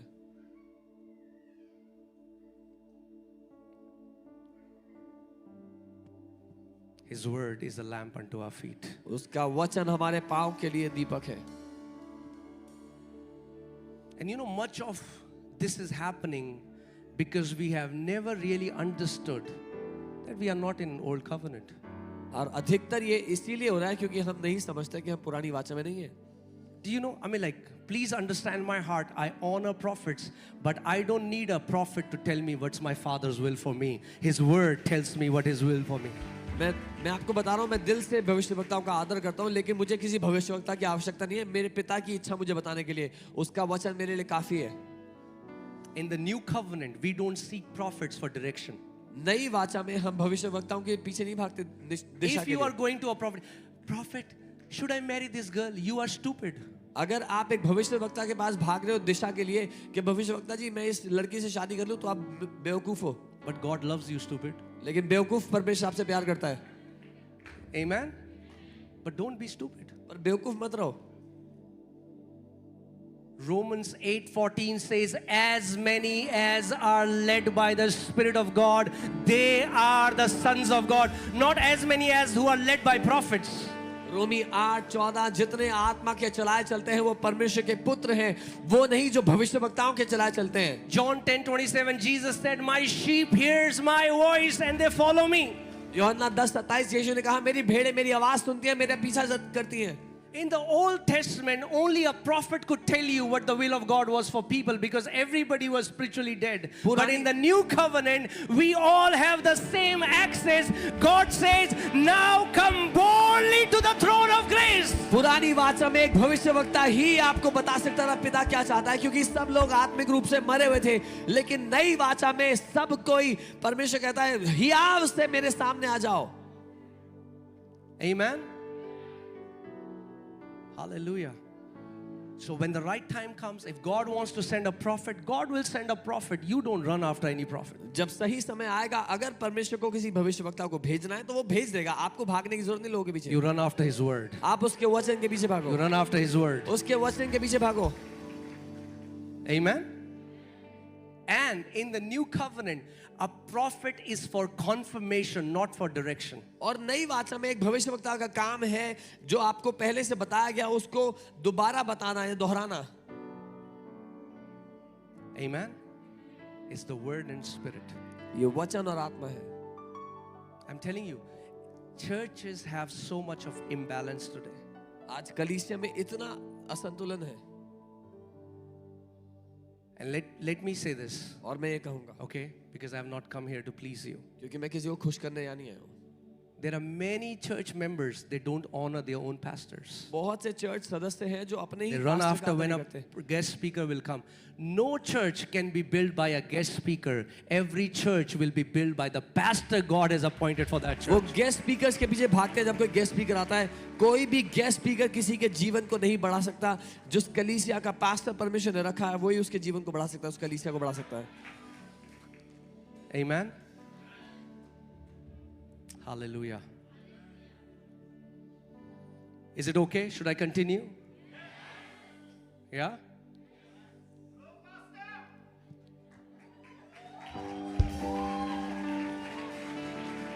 Amen.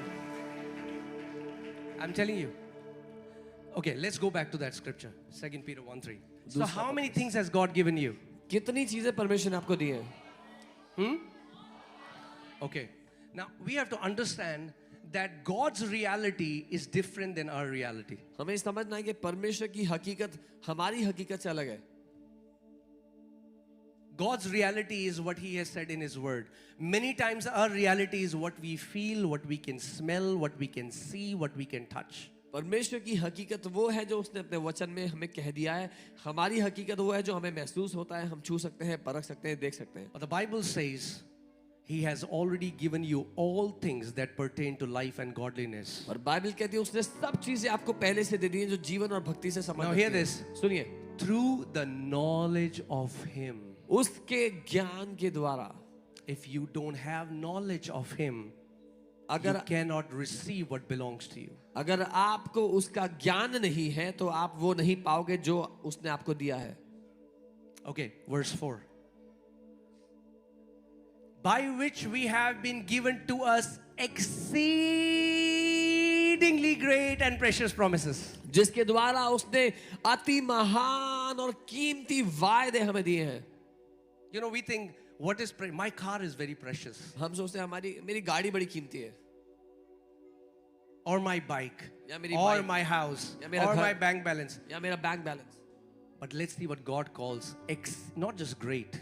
When God calls something exceedingly great, think about how great that thing is. लेकिन जब परमेश्वर किसी बात को अति महान कहता है तो सोच के देखो कितना महान होगा वो. Bible is saying God has given to us exceedingly great and precious promises. Bible कहती है परमेश्वर ने अति महान और कीमती वायदे हमें दिए हैं. That through these कि इनके द्वारा you may be partakers of divine nature. आप अलौकिक स्वभाव के हिस्सेदार बन जाओ. Okay, let's stop there. यहाँ रुकते हैं. आप परमेश्वर का वायदा लेकर And possess. Okay, let me say this. Just because it's written in the Bible doesn't mean it will happen with you automatically. सिर्फ इसलिए कि बाइबल में लिखा है अपने आप आपके साथ नहीं होगा. You will have to possess it by faith. आपको विश्वास से कब्जा करना होगा. Just because the Bible says by His stripes you are healed doesn't mean healing will fall on your lap. सिर्फ इसलिए कि बाइबल में लिखा है कि उसके कोड़े खाने से आप चंगे हो गए. You will have to contend what belongs to you in Christ Jesus. जो आपका है उसके लिए आपको युद्ध लड़ना होगा. Faith is not passively waiting that one day it will fall on my lap. Faith is actively partnering with God and taking hold of what belongs to you in Christ Jesus. विश्वास ये नहीं है कि निष्क्रिय होके बैठो के एक दिन मेरी गोद में आके कुछ गिरेगा, लेकिन सक्रिय होके परमेश्वर के साथ साझेदारी करो, कब्जा कर लो जो आपका है. The Bible says through the promises of God you can become partakers of divine nature. Bible कहती है परमेश्वर के वायदों के द्वारा आप उसके अलौकिक स्वभाव का हिस्सा बन सकते हो. This verse is so powerful. ये वचन इतना Do you know शक्तिशाली what है. that means? आप जानते नहीं इसका You मतलब can क्या है. take a scripture आप एक वचन को and ले labor in it उसमें day and मजदूरी night करो दिन रात until जब तक the life inside that seed gets released. उस बीज के अंदर का जीवन बाहर ना आ जाए. You know, there are like people will not believe it, but there are promises in the Bible. You can lay hold of them and not fall sick again. Bible में ऐसे वायदे हैं आपने अगर पकड़ लिया तो बीमार होना बंद कर दोगे, कभी Why? दोबारा बीमार नहीं Because God doesn't fall sick. होगे. क्योंकि परमेश्वर बीमार नहीं होता. And He wants you to be a partaker of His divine nature. और वो चाहता है कि आप उसके अलौकिक स्वभाव के हिस्सेदार हो जाओ. But it will happen when you will labor and lay hold of the promises of God. पर ये तब होगा जब मजदूरी करके उसके वायदों को आप कब्जा करोगे. Amen? Are you here? Should I give some prophecy? I can flow in prophetic. मैं प्रोफेटिक में फ्लो कर सकता हूँ. I can make ministry about gifts. मैं सेवकाई को गिफ्ट के बारे में If बता you have सकता हूँ. seen our ministry, body organs are being created. God आप- gives me names of people. I can make my entire ministry about the gifts of the Spirit. अगर आप हमारी सेवकाई जानते हो, लोगों के शरीर के अंग बन रहे हैं नाम पुकारने के द्वारा शरीर But चकाई then हो that रही है. ministry will be about me and not about the Word of God. और मैं सेवकाई को गिफ्ट के बारे में बना सकता हूँ, पर वो सेवकाई मेरे बारे में होगी, वचन के नहीं. But the mandate God has given me is to raise champions of faith, those who know the Word of God and are rooted and grounded in the Word. पर जो काम परमेश्वर ने मुझे सौंपा है वो उन महारथियों को, विश्वास के योद्धाओं को उठा के खड़ा करना है जो वचन में जड़े हुए हैं. Amen? Let me tell you, you can get any miracle that you want from God. मैं आपको बता रहा हूँ, जो चमत्कार आप चाहते हो परमेश्वर से ले सकते हो. Do you know in meetings like these, many people come expecting healing. अब जानते हो ऐसी सभा में बहुत से लोग चंगाई की उम्मीद करते आते Now हैं. here, many don't know the difference between miracle and healing. बहुत से लोग चंगाई और चमत्कार का अंतर नहीं जानते. Do you know there is a difference between miracle and healing? क्या आप जानते हैं दोनों में एक अंतर होता है, चमत्कार और चंगाई में. There's a blind person who came in a service. एक अंधा व्यक्ति आया सभा में, God opened his eyes. परमेश्वर ने उसकी आंखें खोल दी. That's a miracle. वो एक चमत्कार है. But even if somebody did not get a miracle, they can 100% get healing. लेकिन अगर किसी को चमत्कार नहीं भी मिला तो भी 100% चंगाई लेके जा सकते हैं. Because miracles flow through the gift of the Spirit, but healings come by faith. क्योंकि चमत्कार आत्मा के वरदानों के द्वारा होते हैं, लेकिन चंगाई विश्वास से. विश्वास से ली जाती है. There is a guy, Amarjit, he came into our church. एक व्यक्ति है अमरजीत, हमारी कलीसिया में आया. He went to a very famous ministry. वो एक बहुत He had लोकप्रिय AIDS. सेवकाई में गया, उसको एड्स था. He went to Punjab, Punjab गया था. waiting to get a miracle. He was a gangster before this. वो पहले एक गुंडा था. He went there, they prayed for him. वहां गया, उसके लिए प्रार्थना किया, He checked, चेक किया, he didn't get healed. चंगा नहीं हुआ.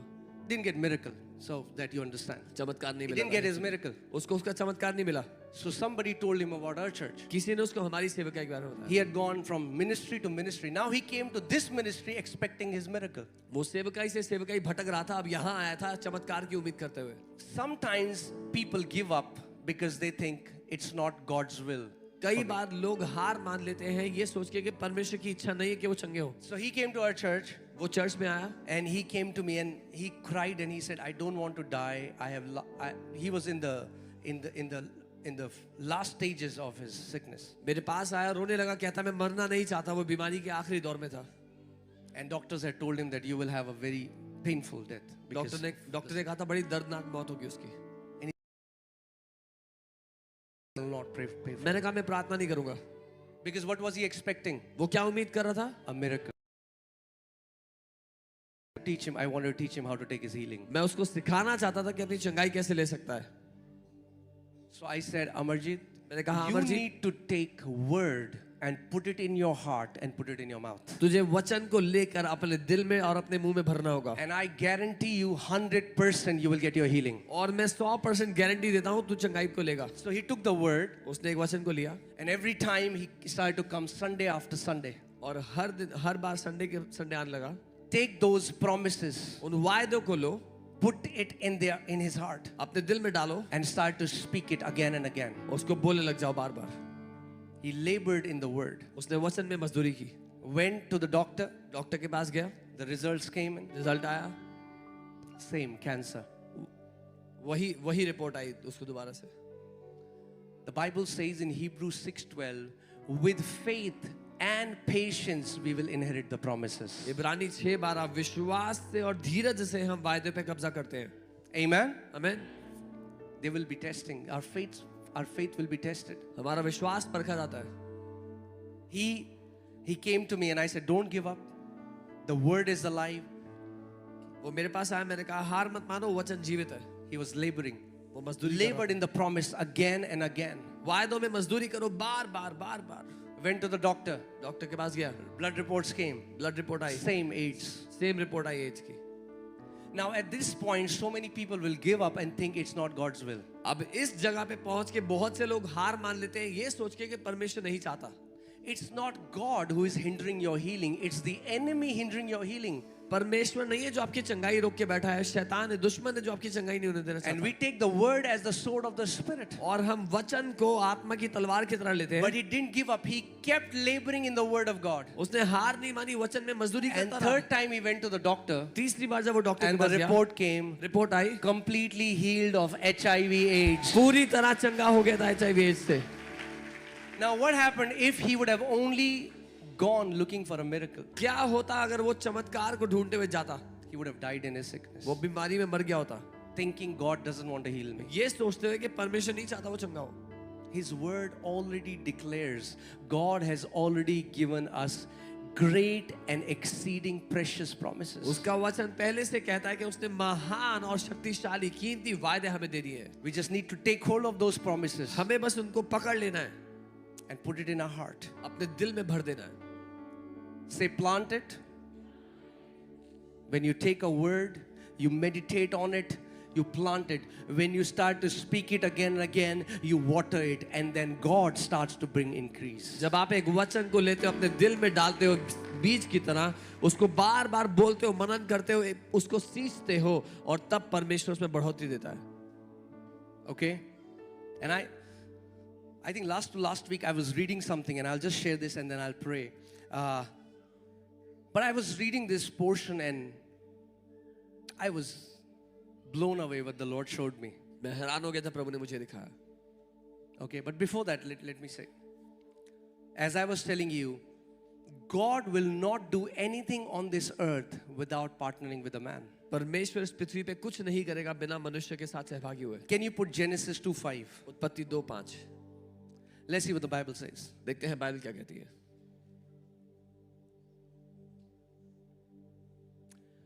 Before any plant of the field was in the earth, and before any herb of the field had grown, for the Lord had not caused it to rain on the earth, and there was no man to till the ground. तब मैदान का कोई पौधा भूमि पर न था और ना मैदान का कोई छोटा पेड़ उगा था, क्योंकि यहोवा परमेश्वर ने पृथ्वी पर जल नहीं बरसाया था और भूमि पर खेती करने के लिए मनुष्य God भी नहीं था. did not cause the rain to come until there was man to till the ground. परमेश्वर ने तब तक बारिश नहीं करवाई जब तक मनुष्य नहीं था भूमि की खेती करने के लिए. How many of you have heard the story of God parting the Red Sea? कितने लोगों ने सुना है परमेश्वर की वो कहानी जो परमेश्वर ने समुद्र को दो भाग किया? Who parted the Red Sea? किसने दो भाग किया था? Huh? Did Moses? मूसा ने किया था? No. नहीं. God? परमेश्वर? No. नहीं. Both of them together? दोनों साथ में? Yes. हाँ. God told Moses, stretch forth your rod. When Moses stretched forth the rod, then God parted the Red Sea. परमेश्वर ने मूसा को कहा अपनी छड़ी आगे बढ़ा. जब मूसा ने छड़ी बढ़ाई, परमेश्वर ने समुद्र को दो भाग किया. You play a part in your miracle. आपका एक योगदान है आपके चमत्कार में. Amen. Are you getting what I'm saying? आप समझ रहे हैं? God wanted to bless that widow. God sent Elijah the prophet to her. परमेश्वर उस विधवा को ब्लेस करना चाहता था, उसने एलिया को भेजा उसके पास. My question is just bless her, Lord. मेरा सवाल ये था, प्रभु ब्लेस कर देते ऐसे ही? God will not do anything on this earth without partnering with a man. परमेश्वर पृथ्वी पे कुछ नहीं करेगा मनुष्य के साथ साझी हुए बिना. In Acts chapter 10, an angel comes before Cornelius and says, call the man Simon and he will tell you the words of life. My question is, angel, why don't you preach the gospel and save Simon's time? प्रेरितों के काम 10वें अध्याय में एक स्वर्गदूत आता है कॉर्नेलियस के पास, कहता है शिमोन नाम के व्यक्ति को बुलाओ. मेरा सवाल है, स्वर्गदूत जब तू आया है तो सुसमाचार सुना दे, उसका टाइम बचा ले. No. नहीं. Heaven cannot do anything on this earth without the partnership of God. स्वर्ग पृथ्वी पे कुछ नहीं कर सकता बिना पृथ्वी की पार्टनरशिप के. Okay, now I'll just... Okay, since you all are so excited, let me just finish quickly. Okay, Ezekiel 37. I want to show you something, okay, so that you understand that what God wants in your life. 37:1. Okay, are you ready? Okay. The hand of the Lord came upon me and brought me out in the spirit of the Lord and set me down in the midst of the valley, and it was full of bones. परमेश्वर का हाथ आया, उसने मुझे, परमेश्वर की आत्मा ने लिया और उस तराई में रख दिया जो हड्डियों से भरी हुई थी. Okay, verse 2. Then he caused me to pass by them all around, and behold, there were very many in the open valley, and indeed they were very dry. और तो वो मुझे उस तराई में से ले गया और मैंने देखा बहुत सारी हड्डियां थी और बहुत सूखी हुई थी. And he said to me, Son of man, can these bones live? तब उसने मुझसे सवाल किया, पूछा, मनुष्य के पुत्र, क्या ये हड्डियां जी सकती हैं? Many times God wants to take our attention, कई and bar he's asking the possibility because it's a partnership. Okay, so I answered, oh Lord, you know. कई बार परमेश्वर हमारा ध्यान चाहता है और उसने उससे सवाल किया और उसने कहा, मैंने कहा, यहोवा तू ही जानता है. Okay, now hear this. Are you ready? Then he said to me, prophesy to these bones and say to them, O dry bones, hear the word of the Lord. तब उसने मुझसे कहा, इन हड्डियों से भविष्यवाणी करके कहे, हे सूखी हड्डियों, यहोवा का वचन सुनो. Now, let me ask you this question. Who is saying this? कौन कह रहा है ये? Okay, next verse.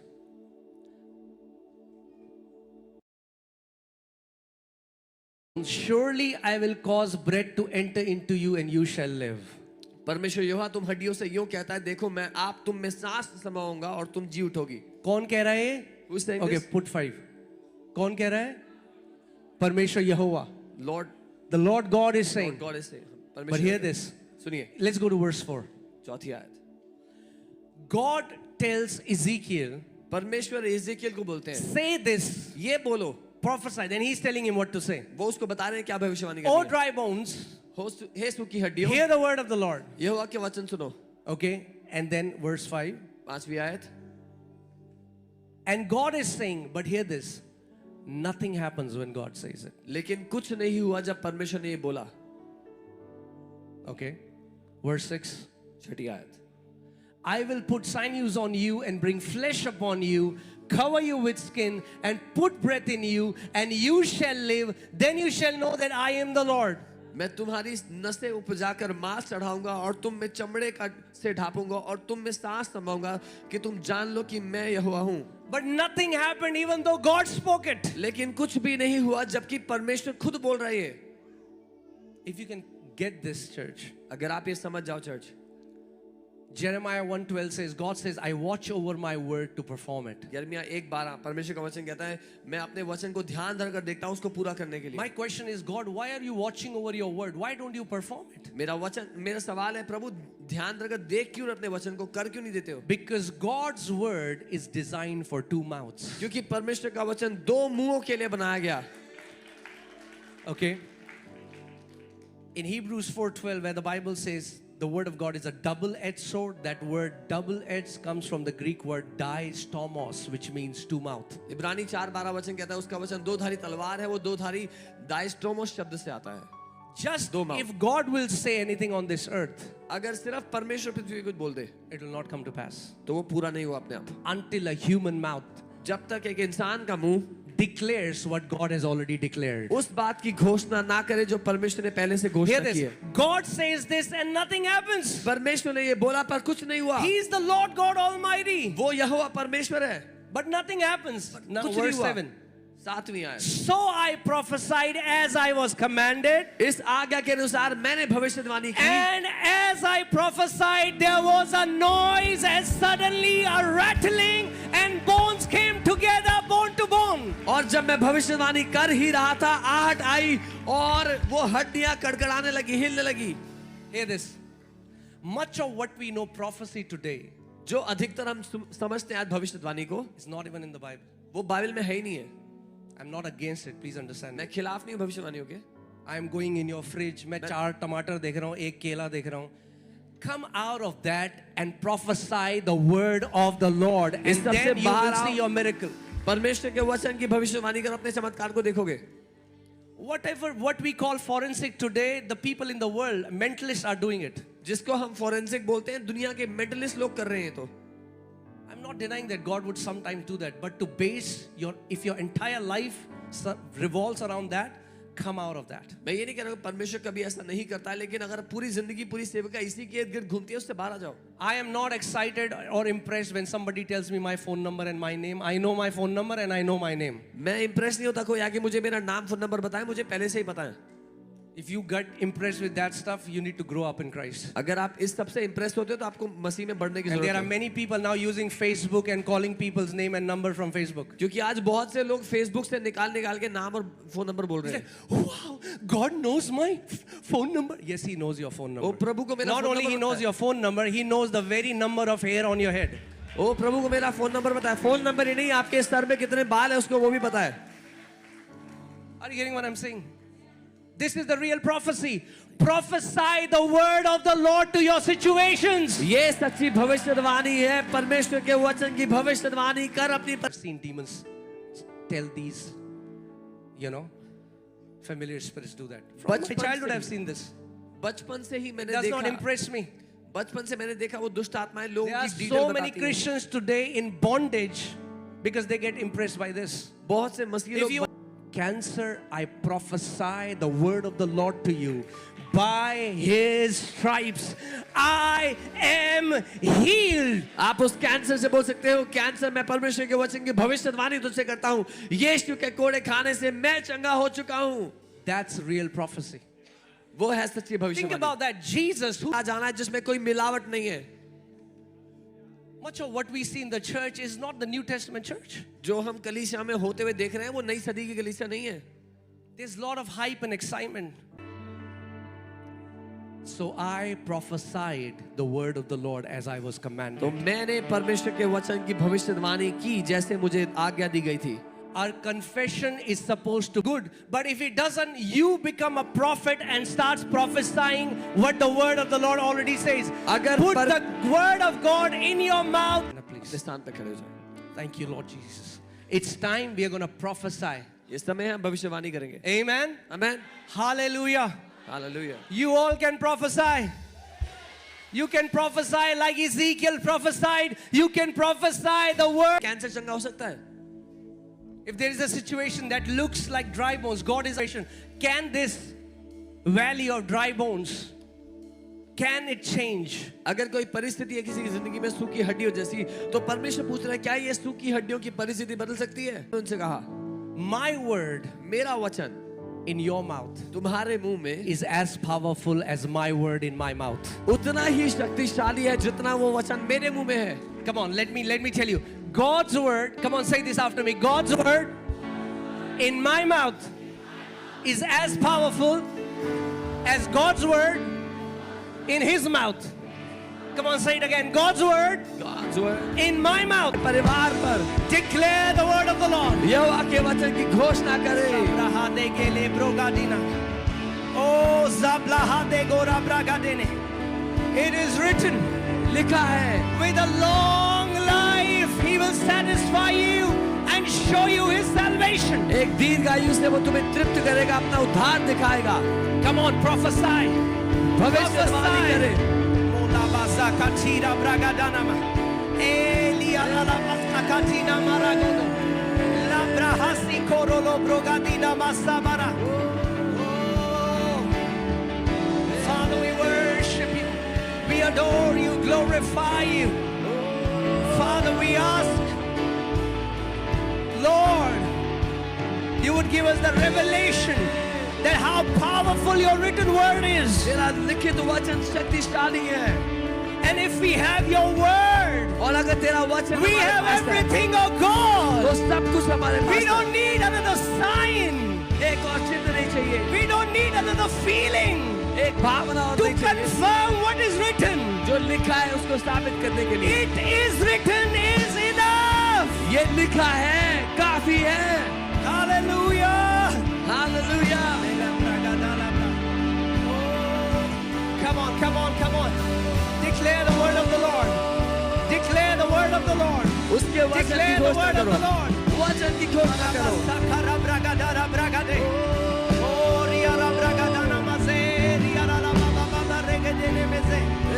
Lo braba baba sandara bragadene meregedene meregedene. Oh, liara la bragadana maze katina marabaraba. Rugadana maragadene bregedene meze kotoro brogadina mama. Father, we worship You, we adore You, we glorify You. Oh, siana bragadene meregedene.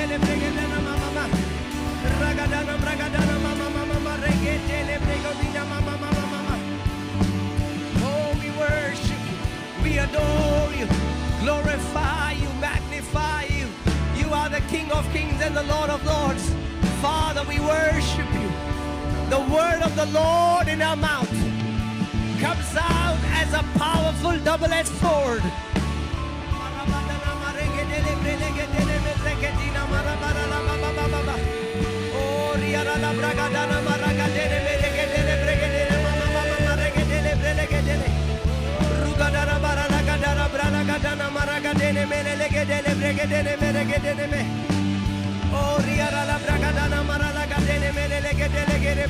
Oh, Ziana Maralaha.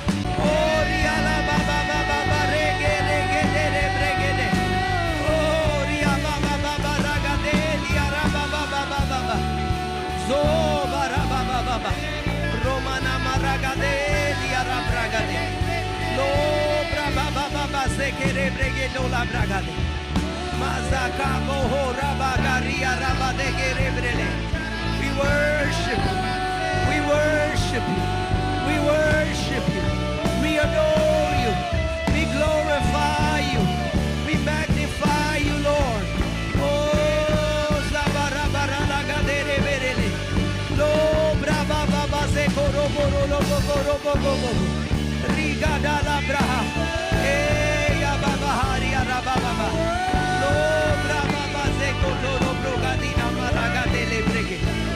Lo Braga Baba Ragadere Berele Gedere.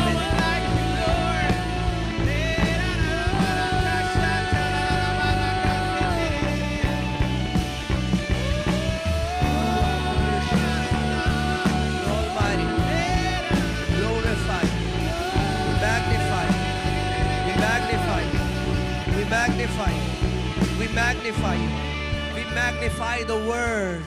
आपके वचन We magnify the word. आपके वचन को ऊंचा We magnify the word. वचन को ऊंचा We उठाते magnify the word. हैं वचन की महिमा करते हैं The word वो वचन became flesh and जो dwelt among देहधारी us. हुआ हमारे बीच में रहा And we beheld his glory. हमने उसकी महिमा को देखा The word. वो वचन Father, पिता help us to हमारी honor मदद your करें। word.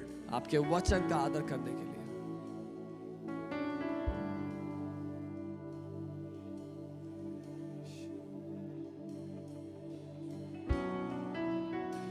Give us a heart that goes after your word. हमें वो दिल दे जो आपके वचन के पीछे भागता है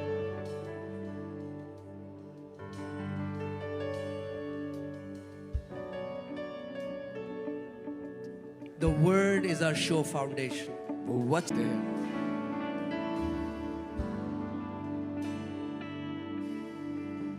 Jesus, you defeated the devil by it is written, and that is exactly how we can defeat him. यीशु आपने शैतान को ये कहकर हराया जो लिखा है और ऐसे ही हम भी हराएंगे You know, let me say this before I finish. मैं ये कहूँगा समाप्त Many times what we think is कई बार हमें लगता है this written word, ये लिखित वचन this is inferior compared to a vision, ये तुच्छ है एक दर्शन से उससे छोटा है compared to a vivid dream, एक ऐसा सपना है आपको उससे compared to a vivid encounter. एक कोई बड़ा आपका अनुभव हुआ प्रभु के Think साथ। about Jesus, who is word who became flesh. यीशु के बारे में सोचो जो वचन देहधारी हुआ But when he had to defeat devil, जब उसको शैतान को हराना था he said it is written. उसने कहा ये लिखा है If Jesus, अगर यीशु God in flesh, जो परमेश्वर शरीर में था if he defeated devil उसने by शैतान को- speaking what is written, जो लिखा है वो कहकर हराया that's exactly how you and me we are going to तो defeat him. ऐसे ही आप और मैं भी शैतान को हराएंगे आप सोचो अगर यीशु मसीह शैतान को एक दर्शन से एक एक्सपीरियंस से हराता तो फिर आज और आप और मैं अगर हमारे पास एक्सपीरियंस या दर्शन नहीं है हम शैतान को नहीं हरा सकते थे. Now think about if Jesus defeated the devil with an experience or a vision, then you and I who don't have an experience or vision would not have been able to defeat the devil. But he didn't just became an example for us, he became an example of us. पर वो केवल हमारे लिए उदाहरण नहीं बना हमारा उदाहरण बन गया Amen. The living word लिखित वचन pointed to the written word. जो जीवित वचन है उससे लिखित वचन की ओर इशारा If किया the living word pointed to the written word, how much more you and me, we stand on the sure foundation. Okay. I'm sorry, I just had 2. दो ही Rest you have copies to हैं, buy. बाकी लोगों को खरीदना पड़ेगा. Okay?